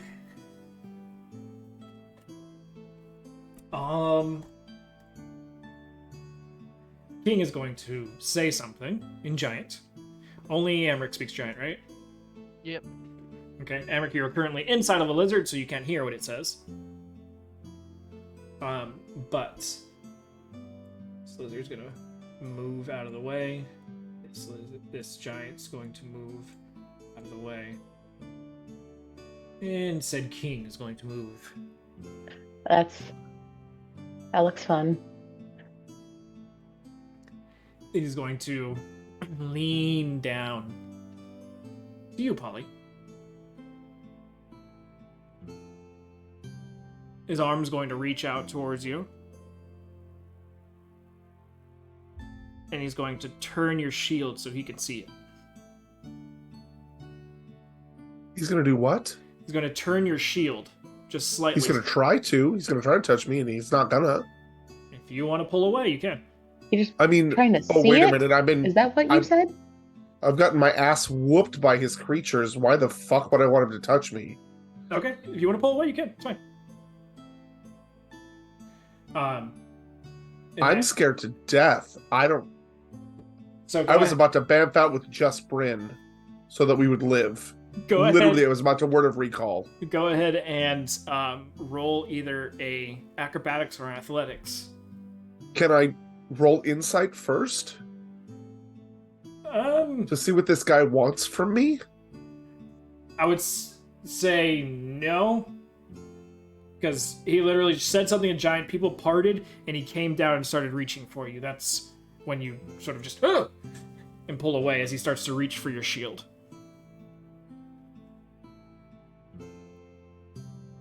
You said acrobatics or athletics? Yeah, it's a grapple check.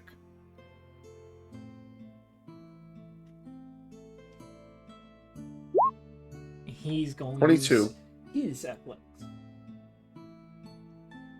which is a plus 14, making that a 20. Yeah, you don't come at me in the middle of battle and pretend like you're my friend all of a sudden. Oh. Well, he succeeds. He's able to grab your shield. Luckily, not with so much strength that he starts to crumple any portion of it, but enough to grab it and turn it towards him, kind of giving you like a harumph look, and then looks down into the shield where you have the symbol of Brulison into it. And he reaches in with his other hand, pulls out a necklace, and you see 2 mugs dangling at the end of the necklace. He says something else, and all of a sudden, Amric, you get spit out. Fine, I pull out my flask and hand it to him. You pull out this little flask. What the fuck? This giant creature just like looks at it. What? And from his hip pulls out his mug flask. Because he doesn't have flasks. He's just I will be right back. It's just a giant mug that has a screw top on it. And it's about probably half your size.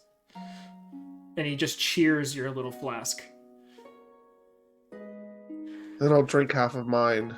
Okay, I'll finish it. This is ridiculous. He takes a little drink of his. And I look at Brent, I'm like, I don't fucking know. Do the other things like go away, like back up, look less threatening? They've all like lowered weapons. Bryn's still like vibrating. Yeah. Amric is you the only one who speaks giant, and now that you're This one's for you, Val. now that you're regurgitated, you hear the giant speaking towards Polly and Bryn, but loud enough for you to hear, no longer really whispering. It says, "Fellow followers of Brulison, I translate. I don't get up, but I translate. apologies for the attack. We had one of our openings disturbed and thought we were being infiltrated. Just look at Kaporin. Please, allow us to recompense." And he gestures to one of the holes that he had come out of, the one specifically behind him. And right about here. And starts to walk in that direction. "A feast and a place for you to sleep." Wait. Amric. Tell him that we're waiting for our friend and that we need to get in the middle of the rocks. Nests. I translate. Bryn's just gonna sit there shaking her head. He just, like, hears the translation from you, Amric. And he's like, he, like, looks around. "There are no rocks here. Just trees, and us, and birds." He's talking about the birds. Why would you name Bird Rock? Why would you argue right now? They're not fighting. I'd rather do this.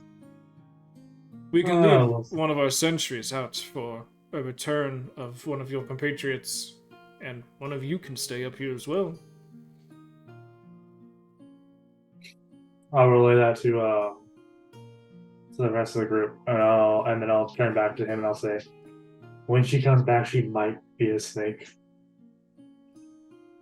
I will make sure to tell the lizards not to eat any snakes.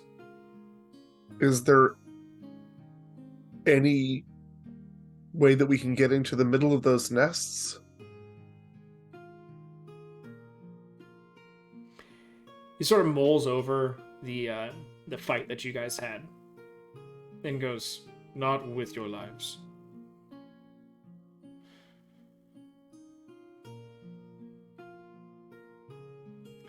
He makes some grunting noises, which for everyone else who doesn't speak giant, it just sounds like he's talking some more. But even to Amric, it's just like some weird grunting noises. And So we're just waiting for a reply from Amric going like, what's he saying, buddy? one of the lizards will skitter off and go up one of the trees. And you see, as it does so, it goes up backwards. And once it gets up into the canopy, you can't see it at all. As it's going to be the sentry now. Fine. I will cast Sending to Nori. You try to Nori? cast Sending. Yeah? And nothing. Something's dividing. There's that static again. Something's in the way. All right. And it's like almost as soon as you start with the spell, it's like you're just like, ugh, it doesn't feel good. Something's blocking me.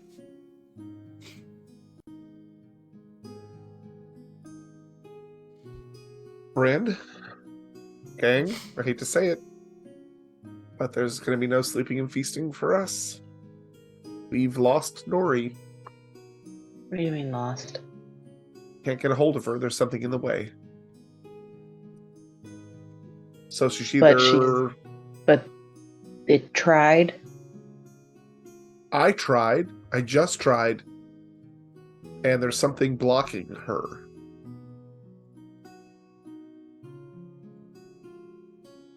So she either found something that's fucking with me, or she's gone, as in, like, somewhere completely different. Because I know that it doesn't always work on on different planes. But unfortunately, we can't. As much as I want to go get shit-faced and have a good night's sleep, I'd rather go look for Nori. I'm just gonna look around at everyone. A lot of Can we the rest for just a minute? giants and the lizards have started all to relegate back to their holes. Only the king and one other giant is sort of staying back as he's like looking from person to person, but Amric's not really translating yet, so he's just like waiting for the translation. I will begin to relay a polite refusal to the king and tell him we can't get in contact with a friend. We're going to stay out and look for them, but we appreciate the offer and we will avoid. Wait, can I? Oh. You don't know what he's saying. Kaporan does say out loud, can we at least recover a little bit before we start looking for her? Yes. Yeah, that fight with them. I mean, I want to go look for Nori, don't get me wrong, but there is other stuff out here. If we're gonna go find her, we need to be prepared ourselves. Amric, make a perception check. You said perception check? Yeah. There's the old reliable perception check. Luckily, it's just Amric that needs to make it. Because he speaks giant.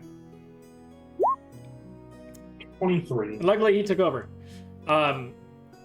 the king's reading the situation as Bryn's doing a lot more like hand emoting with the conversation rather than just saying stuff, and he leans over to the other giant and says, bring the tonic. And the other giant is going to go down the hole. As you guys continue your conversation. Can I cast tongues on Bryn? She's a little heated right now. If you want to try, go for it. Bryn's the leader. She is needs to be able to vibrating. Speak. Oh, she is. I have to make it a check. It only lasts for a minute. God damn it. Stop moving. After a minute, I Which freeze, one? though. Which one do I do? All right, so Bryn, do you want to be in the minute of you vibrating or the minute of you going, I feel like it would be funnier when I vibrate, but it's, whatever. All Because right, I feel like we've been talking for a while. all right, she is now, Bryn just goes, as she's vibrating, just goes for a hug. It's like, as long as I'm touching it, doesn't matter. All right, so he makes an attack hug at you, Bryn. You're going to die when she wakes up. She's not asleep. She knows what's going on. After Bryn gets out of her stunned stupor, with tongues on her now, the purple giant comes back up from the hole, holding a giant mug, and hands it to the king. And it's proportionately sized for them, but for you guys, like, Polly can fit in the entire thing. Now that's what I'm talking about. And he puts it down, and you just hear this large, it sounds like a kiddie pool being sloshed around inside. That's how much liquid is in there. And You can pull it, Bella. he puts it on the ground and goes, since you won't be joining us tonight, please take our healing tonic. It should restore most, if not all, for you all. I apologize for the misunderstanding and wish you the best of luck on your journey with your rock birds. We Bryn, thank you for the offer. We'll make sure to leave the openings in peace. Appreciate it. And she's going to look at Amrit because she's like, I don't know if she realized that Kaporin did something.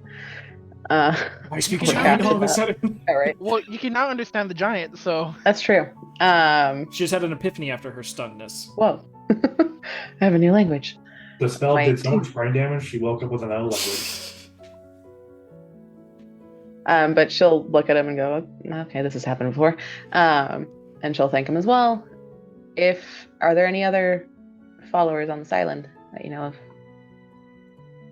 Just our community.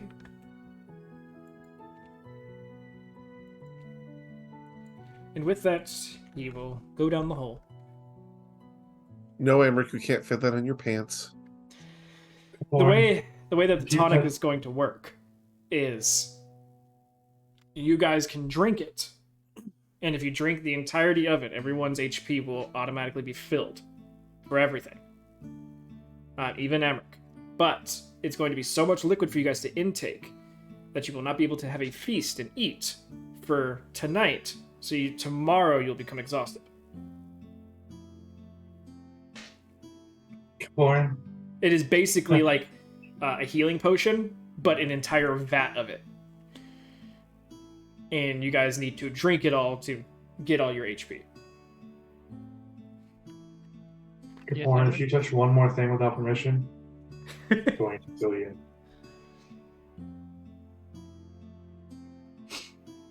Bella becomes visible once more. Where were you this whole time? Invisible, where do you think I was?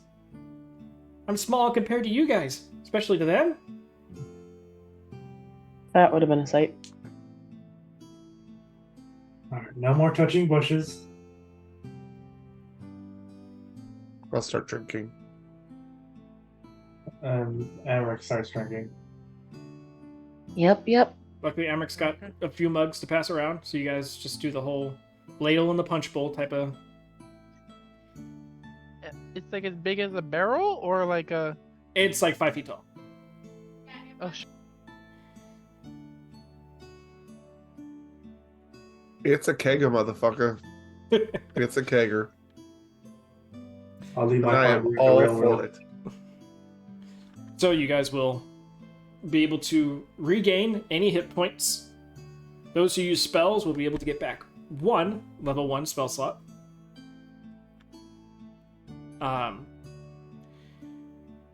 Or for those who didn't use any level 1 spell spots, you can get a level 2 if you burn a level 1. So, your choice. So that doesn't apply to warlocks, correct? Did you use spells?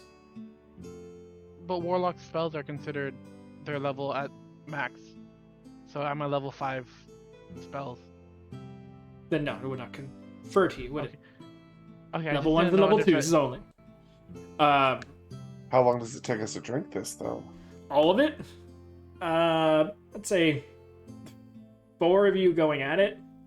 Wouldn't be too long, especially as you guys are healing with it, so better to heal faster than it is to heal slower. So I'd say let's do 32 minutes.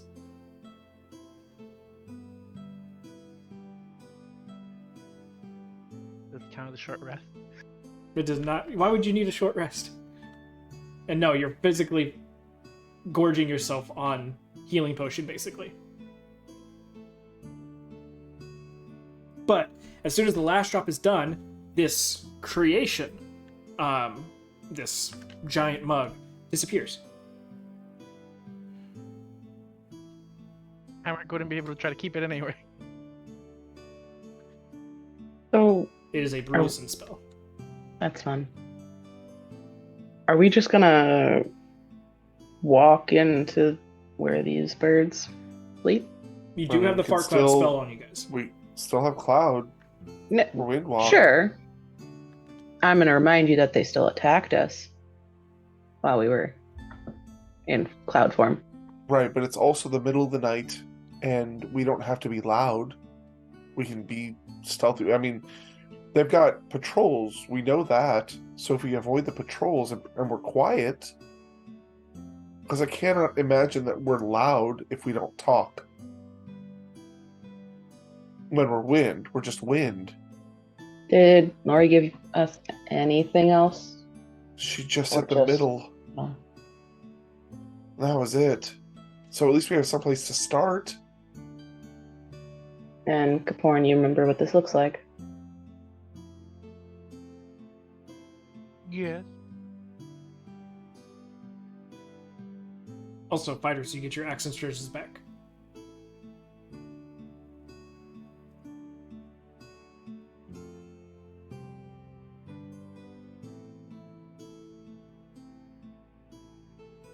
So are we gonna try to fly high and look for it from above, or try to stick close to the ground?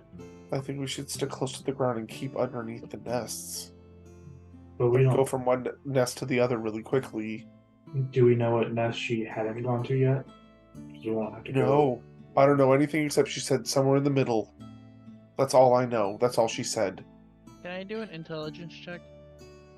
For what? To try to figure out if it took about 2 hours to actually find it. About 2 hours, and she's a tiny snake.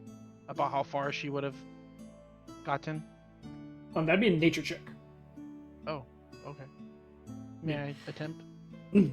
Sure. As a nature boy, can I do that as well? Sure. I'm pretty sure the middle is the middle. No. To 12. You're not sure what path she took, how many nests she encountered. You guys can only see about 4 or 5 right now. Yeah, without knowing any of that, you have no clue if she could have went straight, then went to the right, and went a bunch of ways in that direction, and then came back and found it, and it could only be, a couple 100 feet in. Or she could have went straight down the middle first and ran into it 2 hours traveling there. So it's really hard to guess without knowing exactly how many nests she encountered before getting to this one and what her rough route was. it would be impossible for you to figure that out. I mean, you can gather how much distance she made, but whether it was a straight line, a wiggly line, a big ol' U-shape circle, you don't know. You'd say, in the 2 hours, if she was moving at max speed the entire time, stopping only to check inside nests, she probably moved somewhere in the vicinity of a mile. Yeah, we just don't know how fast she moved. Because we weren't with her and we've never seen her in this form before. Yeah, she's usually a flying snake. So a regular snake is different. I mean, I could. I mean, you guys saw her leave. So just using that a little bit as a gauge of, okay, she moves about normal human walking speed feet. But you still gather that she slithered about a mile before hitting the nest. But you don't know what route it was. And how much longer do we have left on this spell? Like half an hour, hour and a half? No, she recasted it before she left. We have 6 hours. So you have... Oh, okay. It's an 8-hour spell. She's been gone for 2 hours and 40-something minutes. So you have a little over 5 hours left.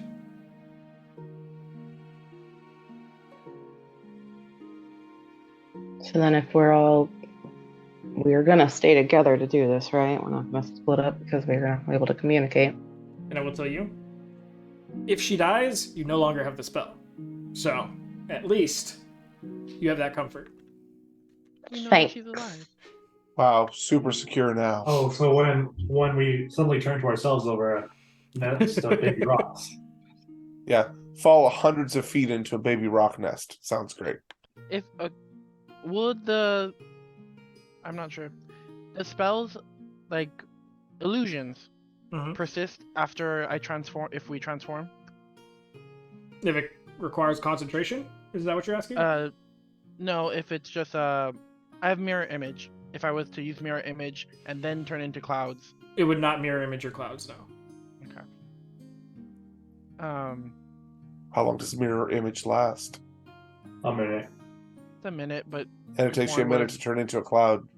Kaporin would have offered to dash and run through the nest, see if he could spot the rock that he knows what he's looking for. Yeah, but like Polly said also, it takes a minute to turn into a cloud.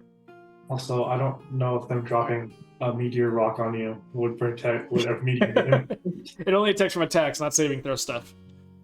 Quick question. As we were moving, Yeah. because we've used this spell a lot, Mhm. how loud quiet is it? Depends on how fast you're When moving. we're not chatting with each other and bullshitting? Yeah.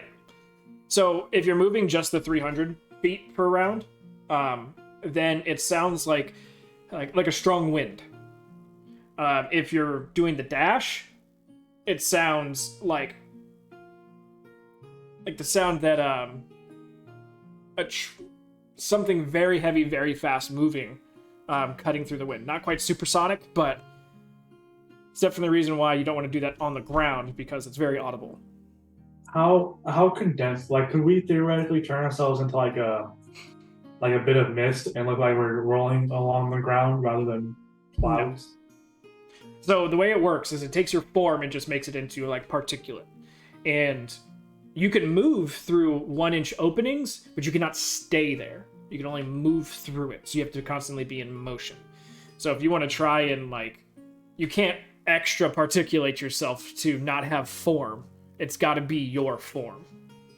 The only time it's not your form is when you're squeezing through something, but like I said, you need to be moving through it and not staying there. If you stay there, you start to take damage. I totally just pictured us becoming little cloud poofs. That's how I thought we were always moving, just a little cloud poof. No, you're basically like you're standing there, just I mean, it makes sense. with mist In my mind. inside We've you. been- instead. It was like, we're We've just been little cloud basically poofs. no clipping across the sky this whole time. Yeah.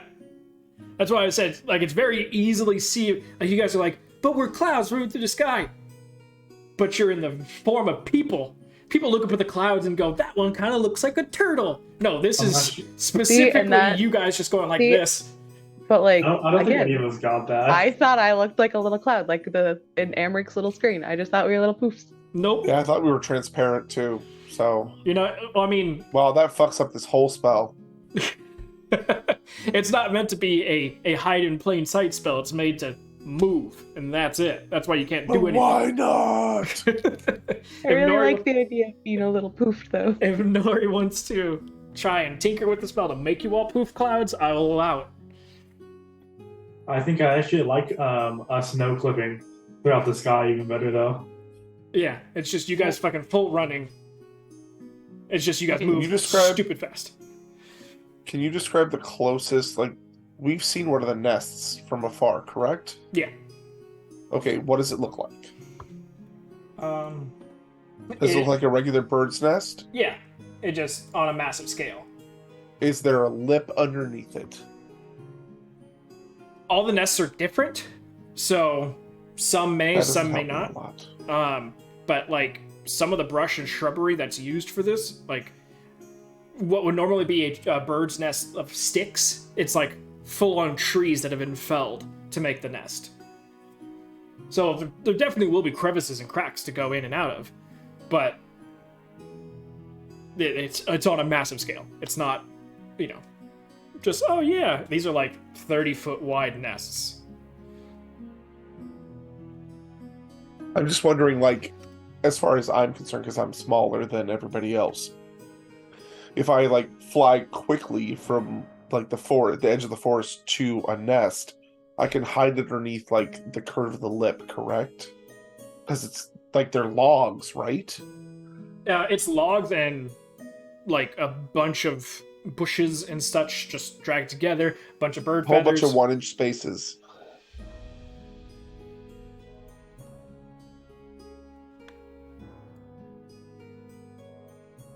We are faster than rocks if dashing. It's also dark outside, isn't it? Yeah, the sun set not too long ago. It set like maybe 20 minutes before Nori left. Is it the conditions outside, like if in that open space we would be able to see the ground? Oh, it is a clear, bright moon day, Oh. and there's no tree coverage or anything. So like, the only shadows are made by these birds and their nests. And the cloud people that will be traveling through it. All right, well, we have to make a decision. Are we going after her or not? And if we are, we need to do it as soon as possible or not. I already said no for the giants, so I'd rather not sit here any longer, even though they're close by. I mean, we can very much go see the giants if we want to stay with them for a while. That's fine with me. I don't mind. I don't think it's a problem of like, oh, we're really sorry we forgot. It's more of a, I apologize, we decided to take the cautious route and all that. But that just leaves Nori wherever it is that we can't get a hold of her by herself for that much longer. And the clouds may not be ideal, but they're better than anything else we have to get to her right now. We're still Gonna be a faster hell than of the a lot birds. better to do it like this than just normal. Warren sits down and starts thinking like a cloud. Are we doing it in like are we going back and forth on the nest? Because they're in like lines, right? Or a circle or something. It's like dotted throughout, I believe. I guess Comporn would suggest systematically just over one and we just move our way towards the center. It is very much easier to travel as one person than 4 people at the same time. So we can like spread out but not spread out as long as we're like close to each other. Checking out stuff. I don't want to get too far away from each other either. So we've come across this a couple times in the past with Nori. When you guys are in Far Cloud form, if you guys don't have a direct, like, we are going here, and everyone knows where you're going, you cannot dash and try and keep any sort of eye contact with one another. So you need to move to 300 feet per round rather than the 600. And at 300 feet, the rocks can catch us, correct? With them dashing, yeah.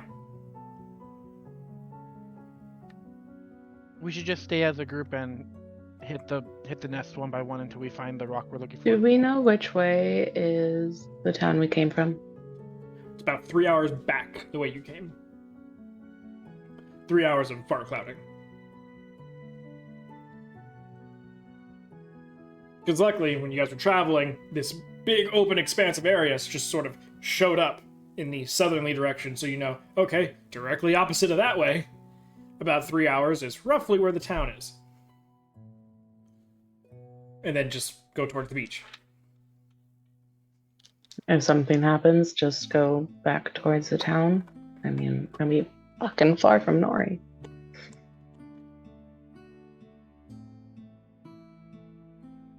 I mean, if that's the worst case scenario, we end up back at that town, since we know where it is already. But we gotta get moving quickly, or else our time's gonna be cut short. I mean, we can do something different. Bella.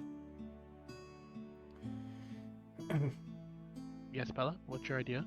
We want to try and come up with a place to reconvene if shit goes down. We can just go to the other edge of this portion of the forest where it gets thick and, like, break a tree down and be like, hey, if shit happens, meet back up at this broken tree. Should be easy enough to see. 'Cause remember, where this forest starts, it gets super thick and it gets darker. And it's almost like a hard line of where this forest starts. So she's saying fell a tree and put it over there on the opposite side of this little forest. And so if we get split up, rather than going 3 hours back that way, it's only 20 minutes. Okay. Sounds like a great idea. Far enough away that they shouldn't hear it. Especially if we're careful, Koporin.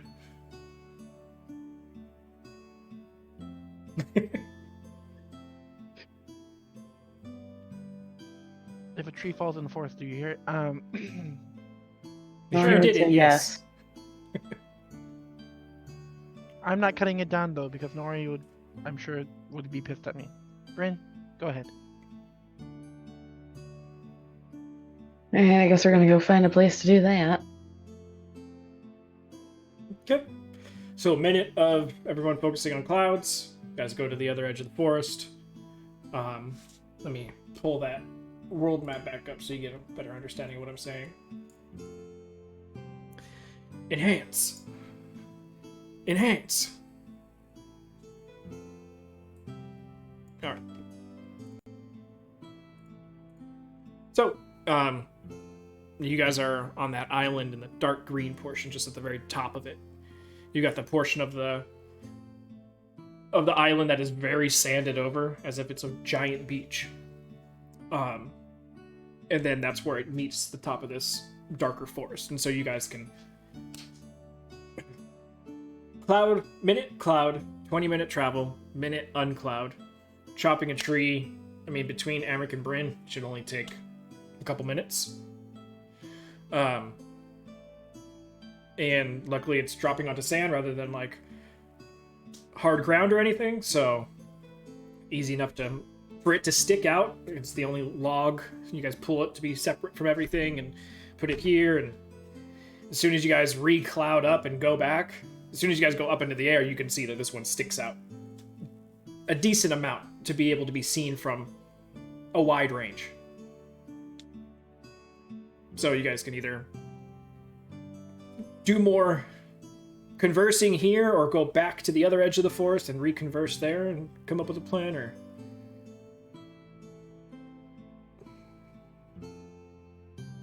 So, are we sticking together and searching one by one, or are we trying to spread out?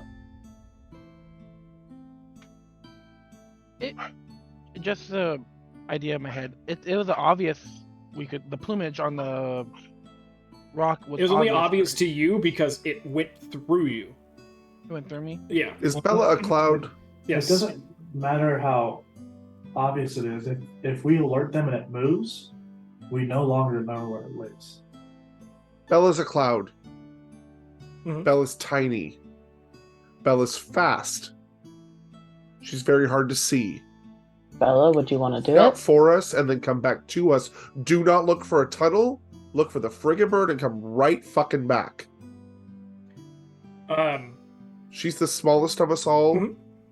So the only thing to that is, even though her size is different, she makes the same amount of sound, being in wind form, that you guys would make as you move across. So if she does the dash, she sounds like a freight train moving through everything. Right, I'm not saying like move as fast as you can. I'm saying just But- find this thing and come back. She also will die if attacked by these creatures because they are Fey related. And she does not have the hit points to take even one hit from one of these creatures. Okay, She can't fine. even take a talon. Like, even getting the resistance of being in that, she's only got like 11 hit points.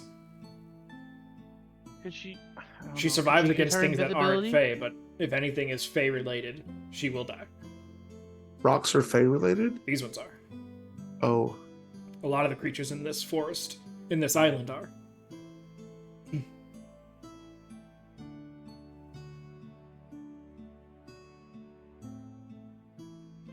So, she can, and she does have a better chance being smaller, but she is a one-shot. And she has no AC.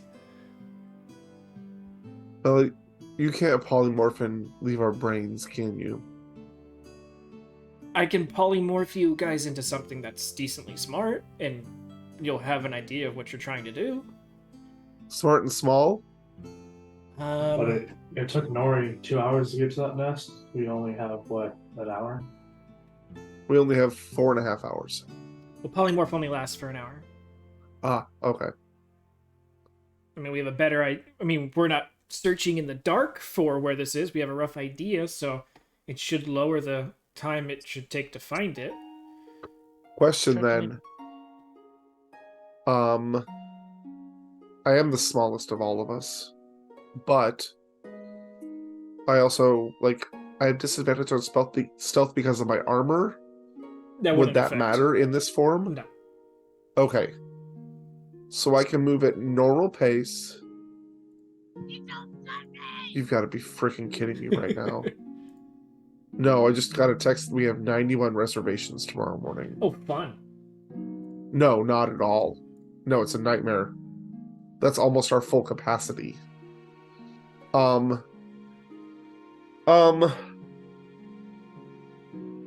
I can move at normal and slightly slower speed and be really quiet so as not to make any noise.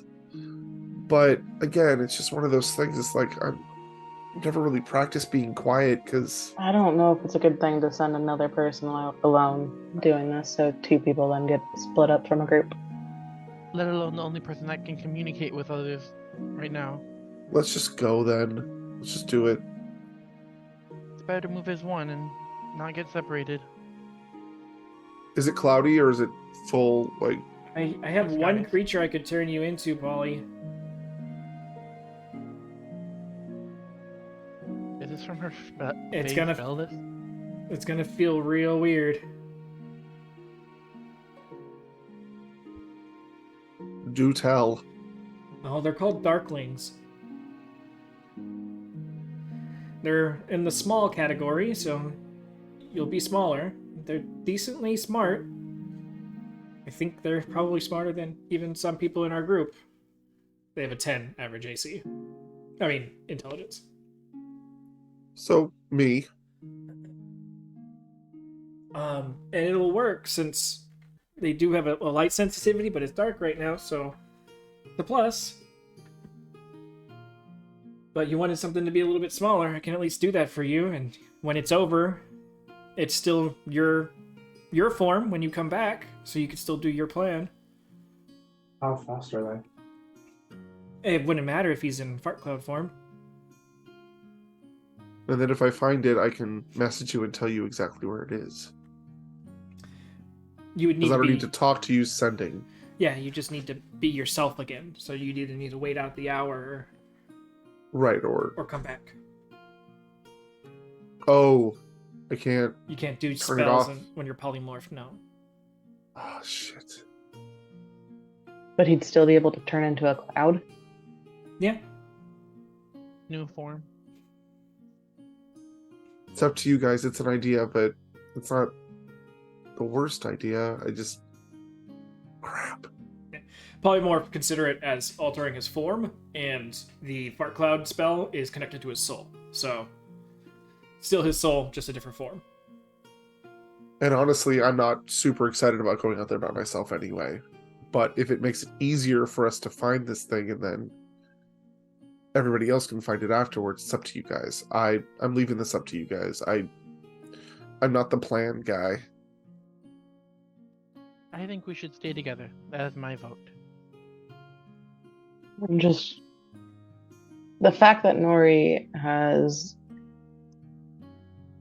not been able to communicate, you haven't been able to communicate with her, is what worries me the most.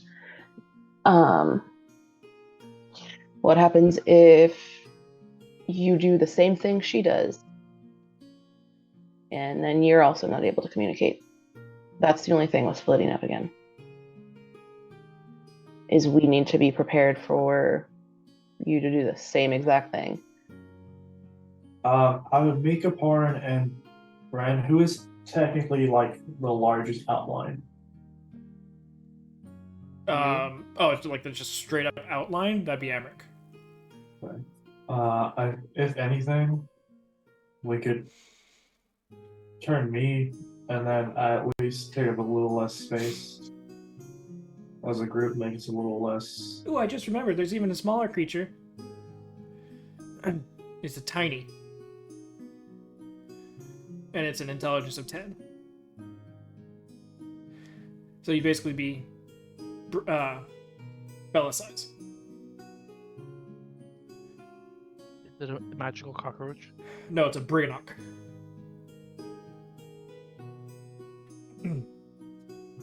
Tiny little miners. Oh, neat. If we do go look for it, I mean, if this is a choice that we want to do, I don't know if Kaporn should go do it because he knows exactly what the rock looked like and what he's looking for. Yes, In we all case know what that Dwayne Johnson looks like. Sure. And he goes and comes back, but up to everyone. That's my only thing. Is that if we do send one of us going, will we be able to identify the rock? You're obviously not going one of us because we've already decided that we are not splitting up. So we might as well just go do this and start stealthing.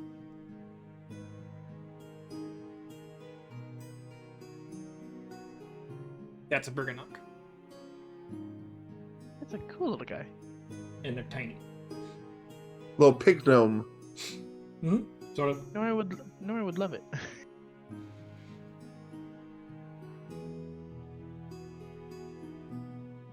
So, final decision? I can't wait to be a cloud. I can't wait to be a cloud. I can't wait to be a cloud. Going together. Alright, going together, staying together? Okay. Yep. I would say that since you guys are all this fart cloud form, if you guys really wanted to try and look like a cloud, you guys Like could hold all hands? try and be inside of each other at the same time and move as one across the floor. That sounds awful. It is, but if you guys are trying to, It's like a video game and you're clipping into But aren't each we other. occupying Ugh. each other's spaces so that we would No, I take really- damage? no, it One, would dude. be like you're like going into a person's space, so it's pushing you out, and like it's a constant. So you're looking like a rolling mess of particulate. Are we really that okay with being close to the foreign like that, though? My answer for what Ew. is no. My particulate's touching his particulate. Ew. But it would also allow you guys to quote unquote whisper and everyone be able to hear it. So if you wanted to do direction, it would be a little bit more possible. Once we get to the end of the forest, how close is the nearest? The nearest one is about Nest. 150 feet. So if we move normally to that, it would take 3 seconds. Yeah, I'm going. plus an action to observe inside. I mean, obviously you know that it's not that one because she would have been like, it's the very first nest. No, I mean like just to get to the point that we can get underneath it, so that if there's a patrol Yeah. running around, So we can hide with that one being underneath close it. enough, you guys could have seen it also before the sun went down. You guys would have gotten at least a decent view on it. There is some gaps underneath that you could hide in, but probably only Polly would be able to stay there. Everyone else is too large to stay there. They would need to. That's why I was making a thing of like, you need to move through something, or else you'll start taking damage. Keep doing laps around the nest.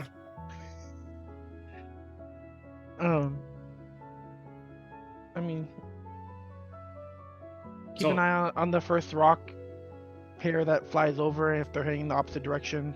No, none of the rocks. All the rocks have stopped arriving. I mean they're the sleeping. watch. Oh, the patrol. Okay. The patrol, yeah. Wait for the patrol to fly in a certain direction or whatever. No, they're away from walking the ground.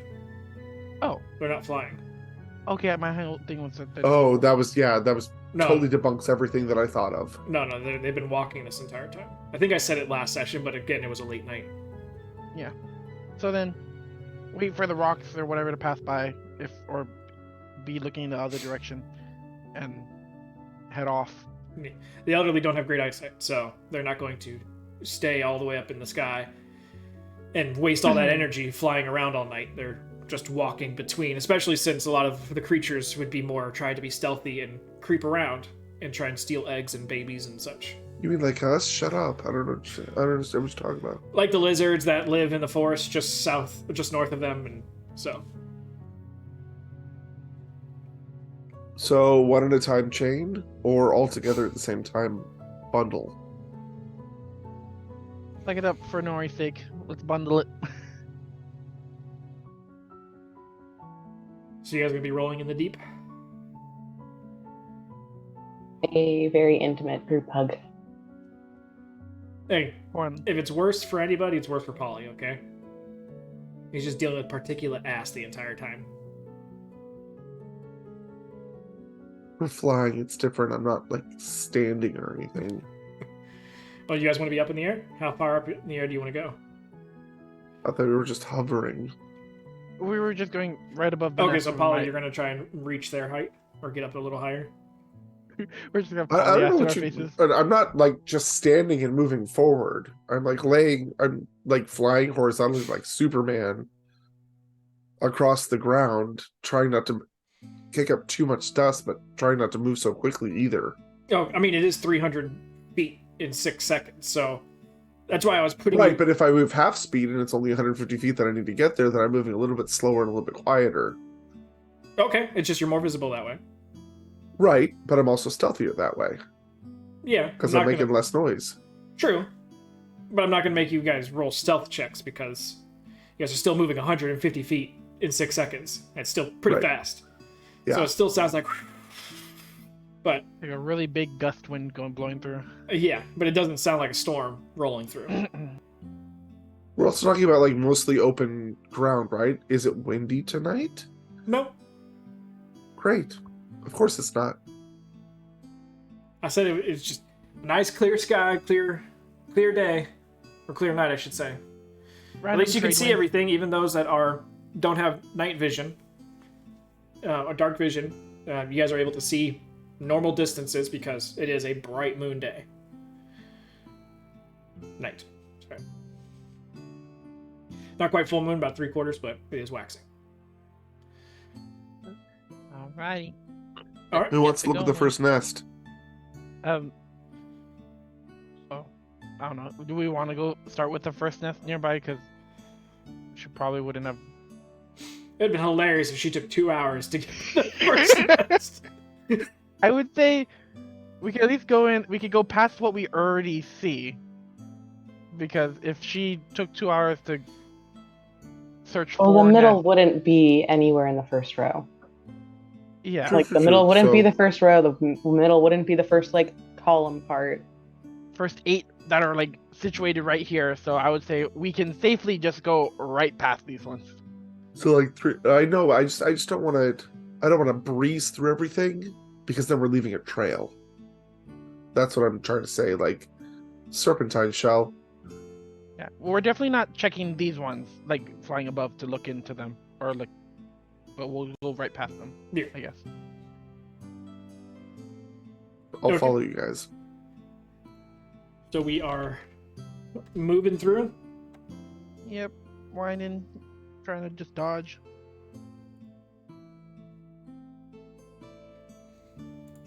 All right.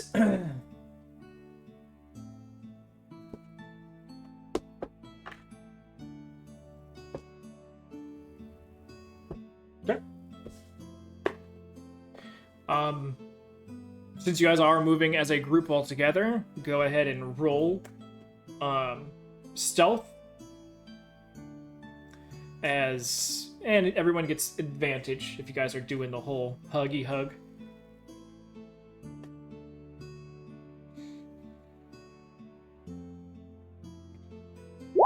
Now it's starting to feel like a family.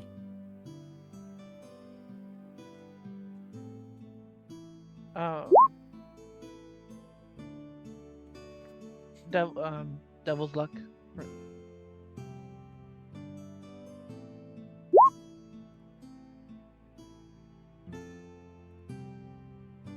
Just guys. I rolled 2 6s. I rolled a 19 for my devil's luck. Okay. Dark one's own luck. I'm sorry. Dark one. Yeah, I was gonna say. I'm like, I don't know that one. Dark one. I'm thinking devils. Alrighty then.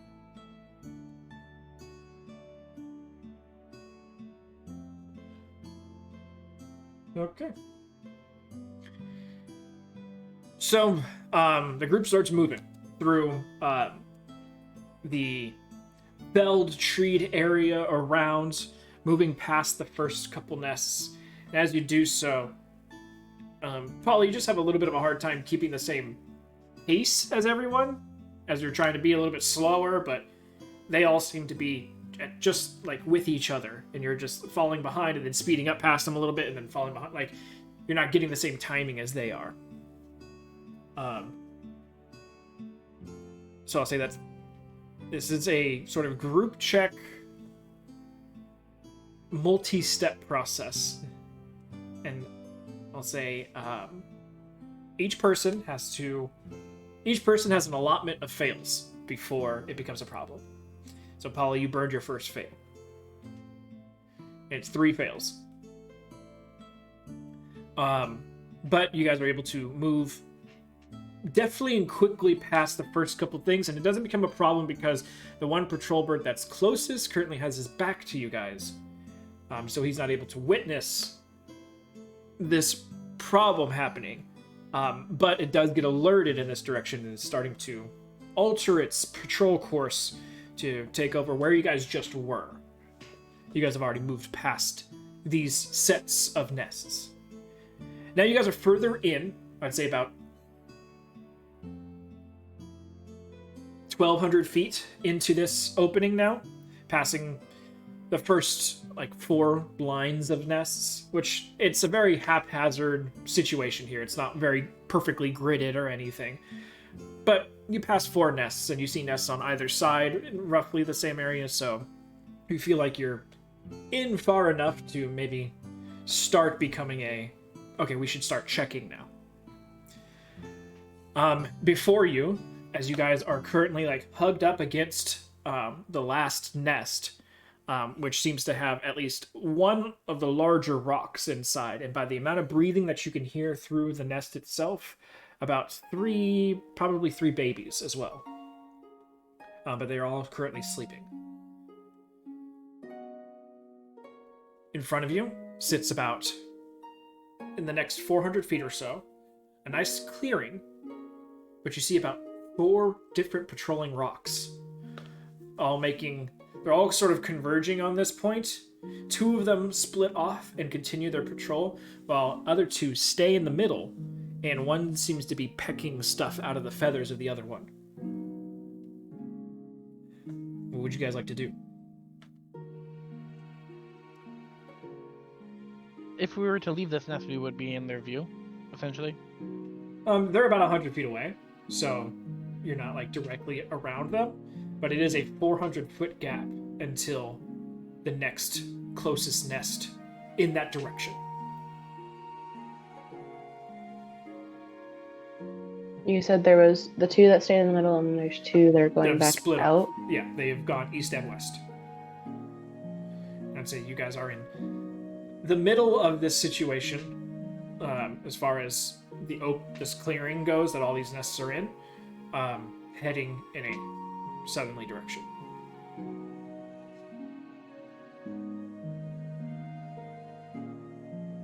Go. And the axe rock is definitely not in this nest, right?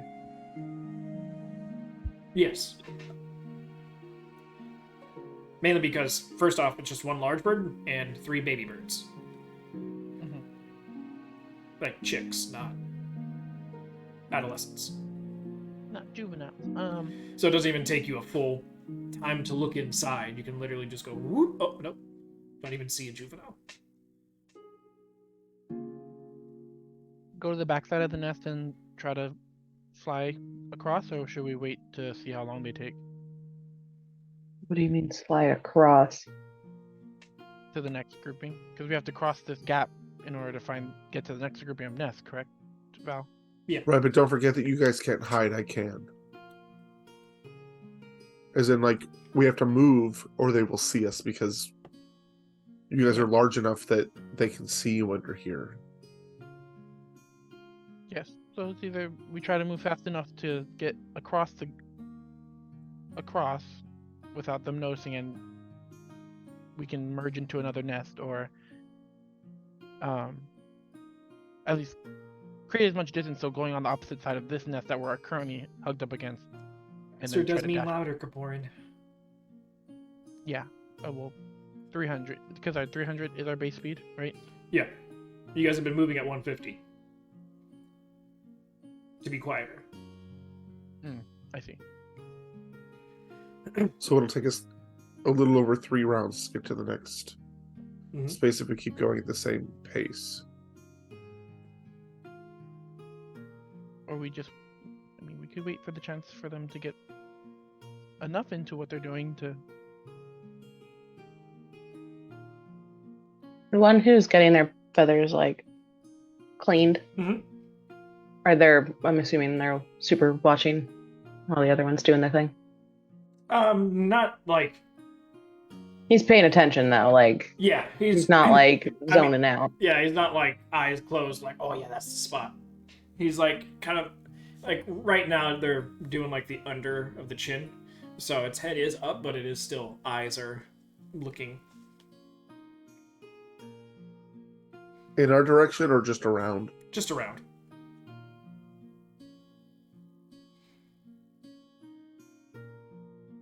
And how far is the nest to like our left and right kind of thing?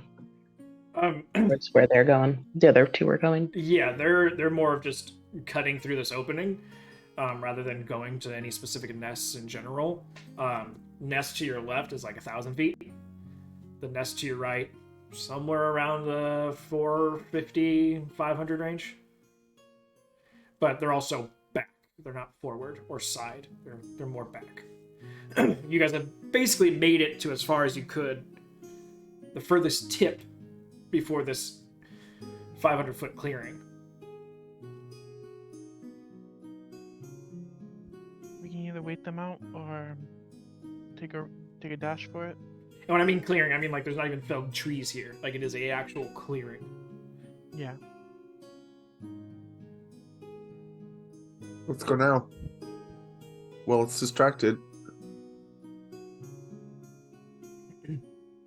All right, what speed are we going at? Either 1 or 150. Okay, go ahead and roll stealth checks with advantage.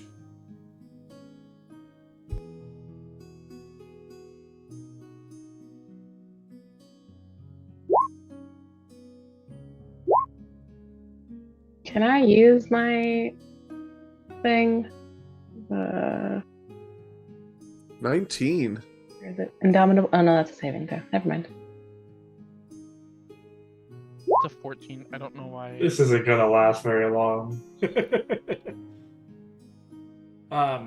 Unfortunately, there isn't a real way for Nat 20s to benefit this to cover up anyone else because you guys are fart clouds. So there is no like saving anyone from tripping or anything of that nature. So We make it look like a wispy cloud with a little tail. it just is just considered a regular success. Fortunately, Bryn, as everyone is moving along, there's this point in time where like Kaporin shifts in front of you, and then you go to shift like around to continue this little process of you guys sort of doing like a waltz together, trying to be this cloud, and you just mistime it a little bit, and you kind of branch out, and there's like a 2-second gap where you're just kind of like out there, and you're like, ugh! And you like sort of try to pull yourself back into everything going on. And I saw your other one, Polly. Yeah, I just don't know why it's not showing up on Roll20. It's driving me nuts. When I do advantage or disadvantage, it doesn't show up. I don't know why. Gotcha. But that is a fail for you. But luckily enough, you guys decided to go towards the back of the bird that is getting its feathers cleaned. So it does not notice. But I will say that with that, it does end their feather cleaning sooner than it would have normally. And now they have both started moving in the same direction that you guys are moving, further into the nests as they continue on with their patrol. Sort of they heard the wispiness of your guys' cloud form stuff going on and sort of knocked them out of their, oh shit, yeah, we should be. And then they got back to work, basically. So, decisions need to be made on how fast and how far you guys want to go now, because you are currently having 2 birds traveling towards you as you've made it to its next nest. You can possibly take a moment to look into the nest and possibly get caught if it takes too long, or sort of just check this one off your list for now and come back to it later. Can we kind of go around the nest to the other side? And You have a bird going one way, and you got a bird going the other way. Oh. So they are going to flank. Where's the next nearest nest? Next nearest nest is about 300 feet away. I kind of hate to ask, but we can move through 1-inch spaces, right? Yeah. Can we move slowly through the bottom of the nest until they pass? I would say slowly, no.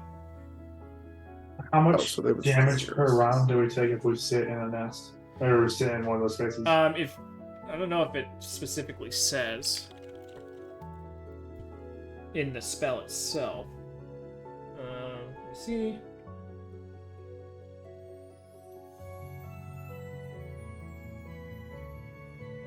Nope, it does not say.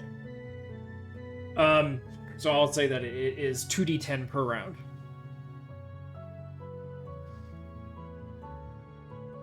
Because usually when you are in stuff, it's d10s for damage.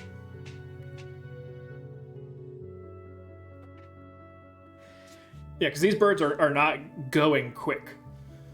So it might be a couple rounds of you guys having to take some damage. And the next nearest nest? 300 feet.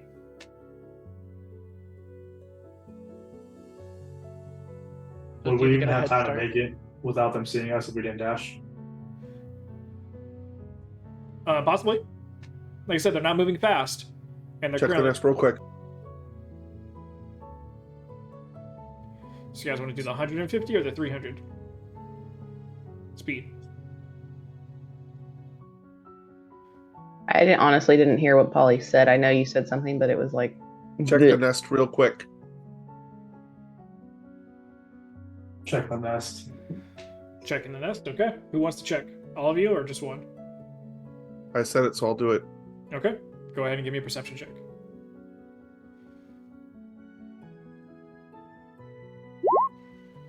Okay.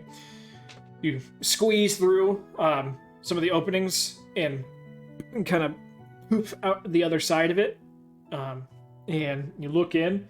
There is a juvenile in here. There is one adult rock and one baby. Looking at the juvenile, though, just from the front of it, you can tell it has different plumage than the one you encountered earlier. All right, then I will go immediately back down, tell everybody, and let's get moving.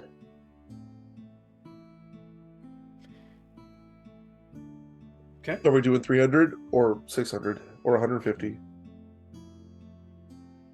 I feel like if we go faster, they're going to pick up on it more. Right, so let's 150? Since they're moving kind of Keep it slow the anyway, same, right? yeah. Mm-hmm. Yeah. Okay. So, this one's going to be a stealth advantage. Stealth without advantage this time.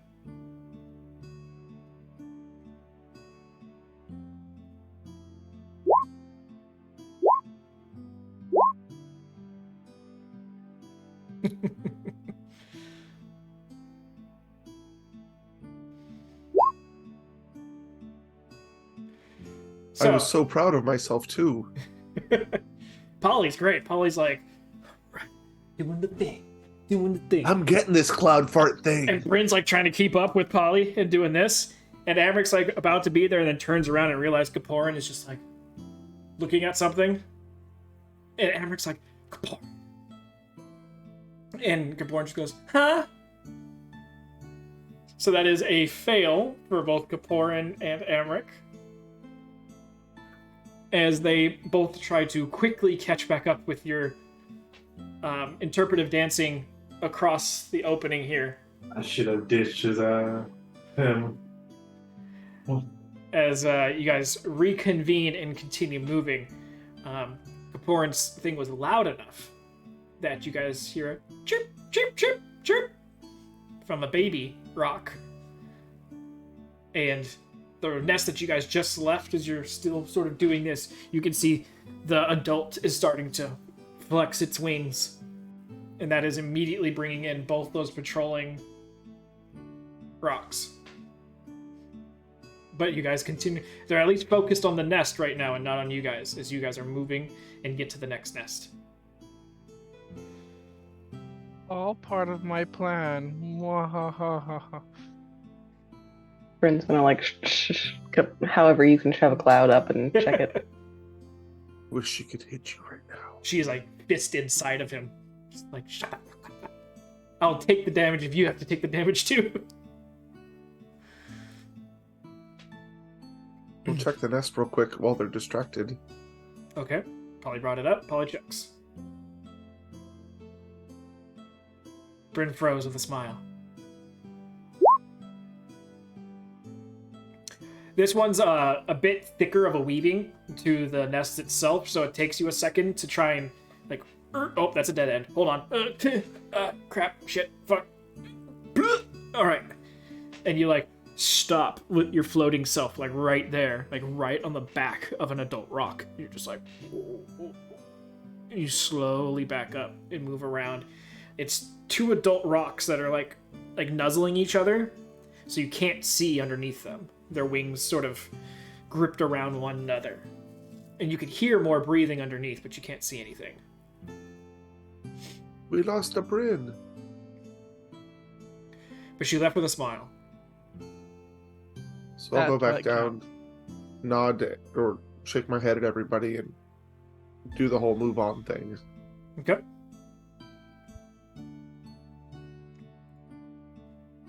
Where's the next nest at? Bryn froze with a smile. The next nest is about 600 feet away. And now you guys are no longer getting a sort of directly down the middle nest. We're starting to have to branch out and choose.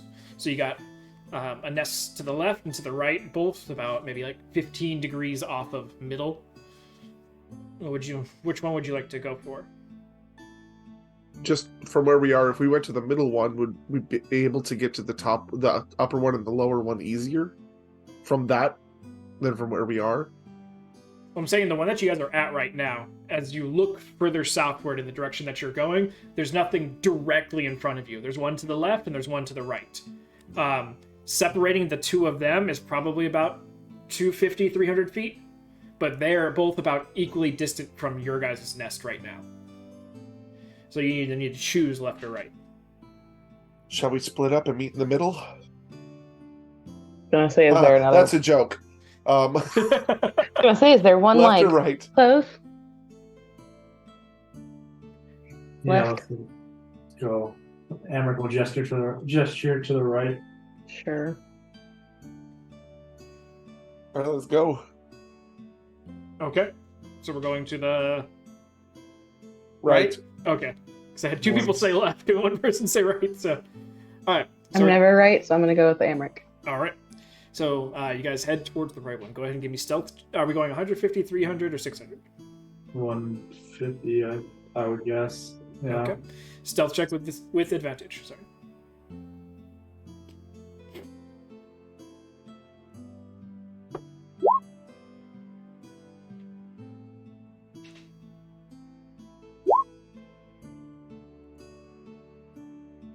I'm killing it in cloud form. What do you got? 15, Polly? I got 16 even. Again. Yeah, I got a 15 now. No, it just shows 3 rolls for Polly. That's why. All right. So you guys are moving along, heading towards the right one, but Bryn's like, I really wanted to go to the left one first. And just that little bit of indecision lets her drag behind a little bit. And then she gets this, like, misty cloud arm that, like, goes through her body, through her neck, as Amric's, like, trying to reach out for her as the whole group is starting to move back. And she's like, oh, fuck. And she continues along. That is a fail for you, Bryn.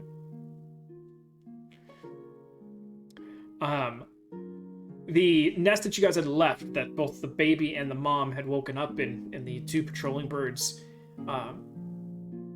had gone over to, the adult in that nest takes to the sky and starts to do a circular pattern over the nests currently, as the 2 other birds have continued on with their patrol in roughly your guys' direction. But you get to the nest. Who would like to check? I guess I'll check it. Okay, go ahead and give me a perception check. Hold on, I'll turn off disadvantage. We gotta turn off advantage. 30 20. You slip and slide, and you find this nice opening between 2 large logs that you're able to take your full form in and just have your head in the nest. And you sort of look inside, and you see 6 baby chicks and 2 juveniles. But they do not match your juvenile you're looking for. Alright, I will come out, shake my head,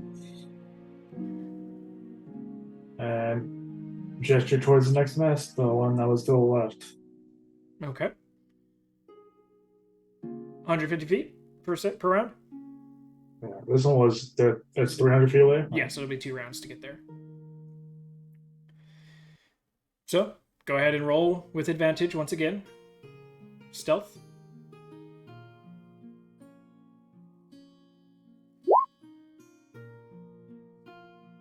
The stress on Bryn's face that entire time it was rolling.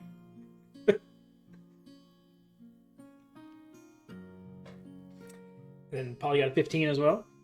I got a natural 20, actually. That doesn't even show.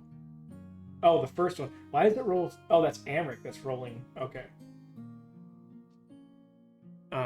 Everyone else has pictures, and yours just wasn't coming up with pictures. That's why. Yeah, I don't know what the deal is with my thing. I'm looking at it too, and it just doesn't make any sense. Oh, right. So, you guys move. Now, all in unison. Even, like, high-five clapping in between. And, you know, roboting and discoing your way over. It's becoming a little fun for you guys. As you get to the next nest, who would like to look inside? I'll look in this one. All right, go ahead and give me a perception check. I take it back. Bryn, you try to get into the nest and find a way to look in. You just keep hitting dead ends as you're going into the nest, and you can't get a view in. you end up coming back to the group, unable to see anything. If you want to look inside, you're going to need to go up and over and around. I'll do it. Yeah, Brenda will just come back down and shrug and just like shake her head like I can't do it. Okay. Perception check. Amric, and a stealth check for me as well. Oh boy. Well, I was a good perception. I'm guessing the stealth is at advantage. It's at regular, because it is just you going around. Oh, like the sleight of hand. Same thing. So Amric, Bryn, you say that to the I was like, fine, I'll go look. And he literally just goes, whoop. And it's just gets up and over. And Amric, you're greeted with 2 adult rocks looking at you. And a juvenile rock. With an interesting plumage. That seems very familiar. And that's where we're in tonight's session. Well, we found it. I'm so mad. I was actually right. That's why I laughed in my head. I'm like, so which way are we I'm going? sure. I'm sure. Especially when I said I'm always wrong. Alrighty then. So, any questions before we go?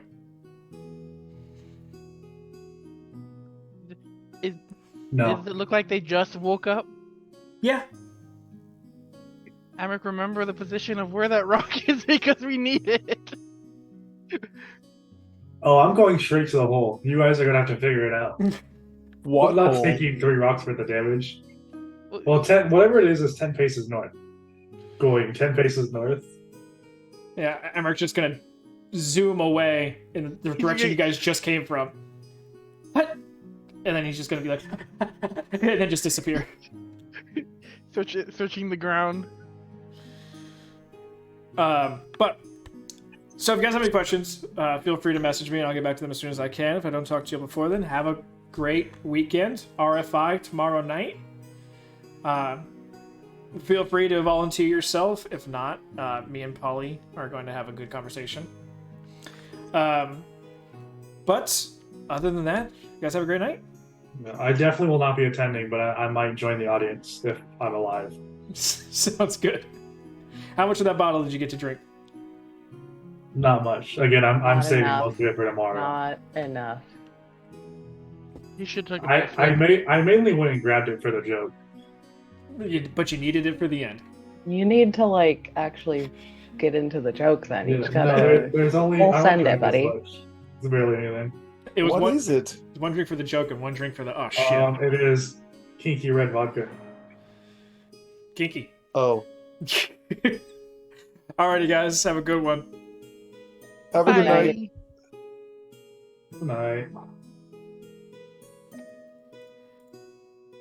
Thank you for all that stayed with us. Have a great night. Stay safe and we'll see you next time. Tomorrow night, 9:30. Roll for Insight.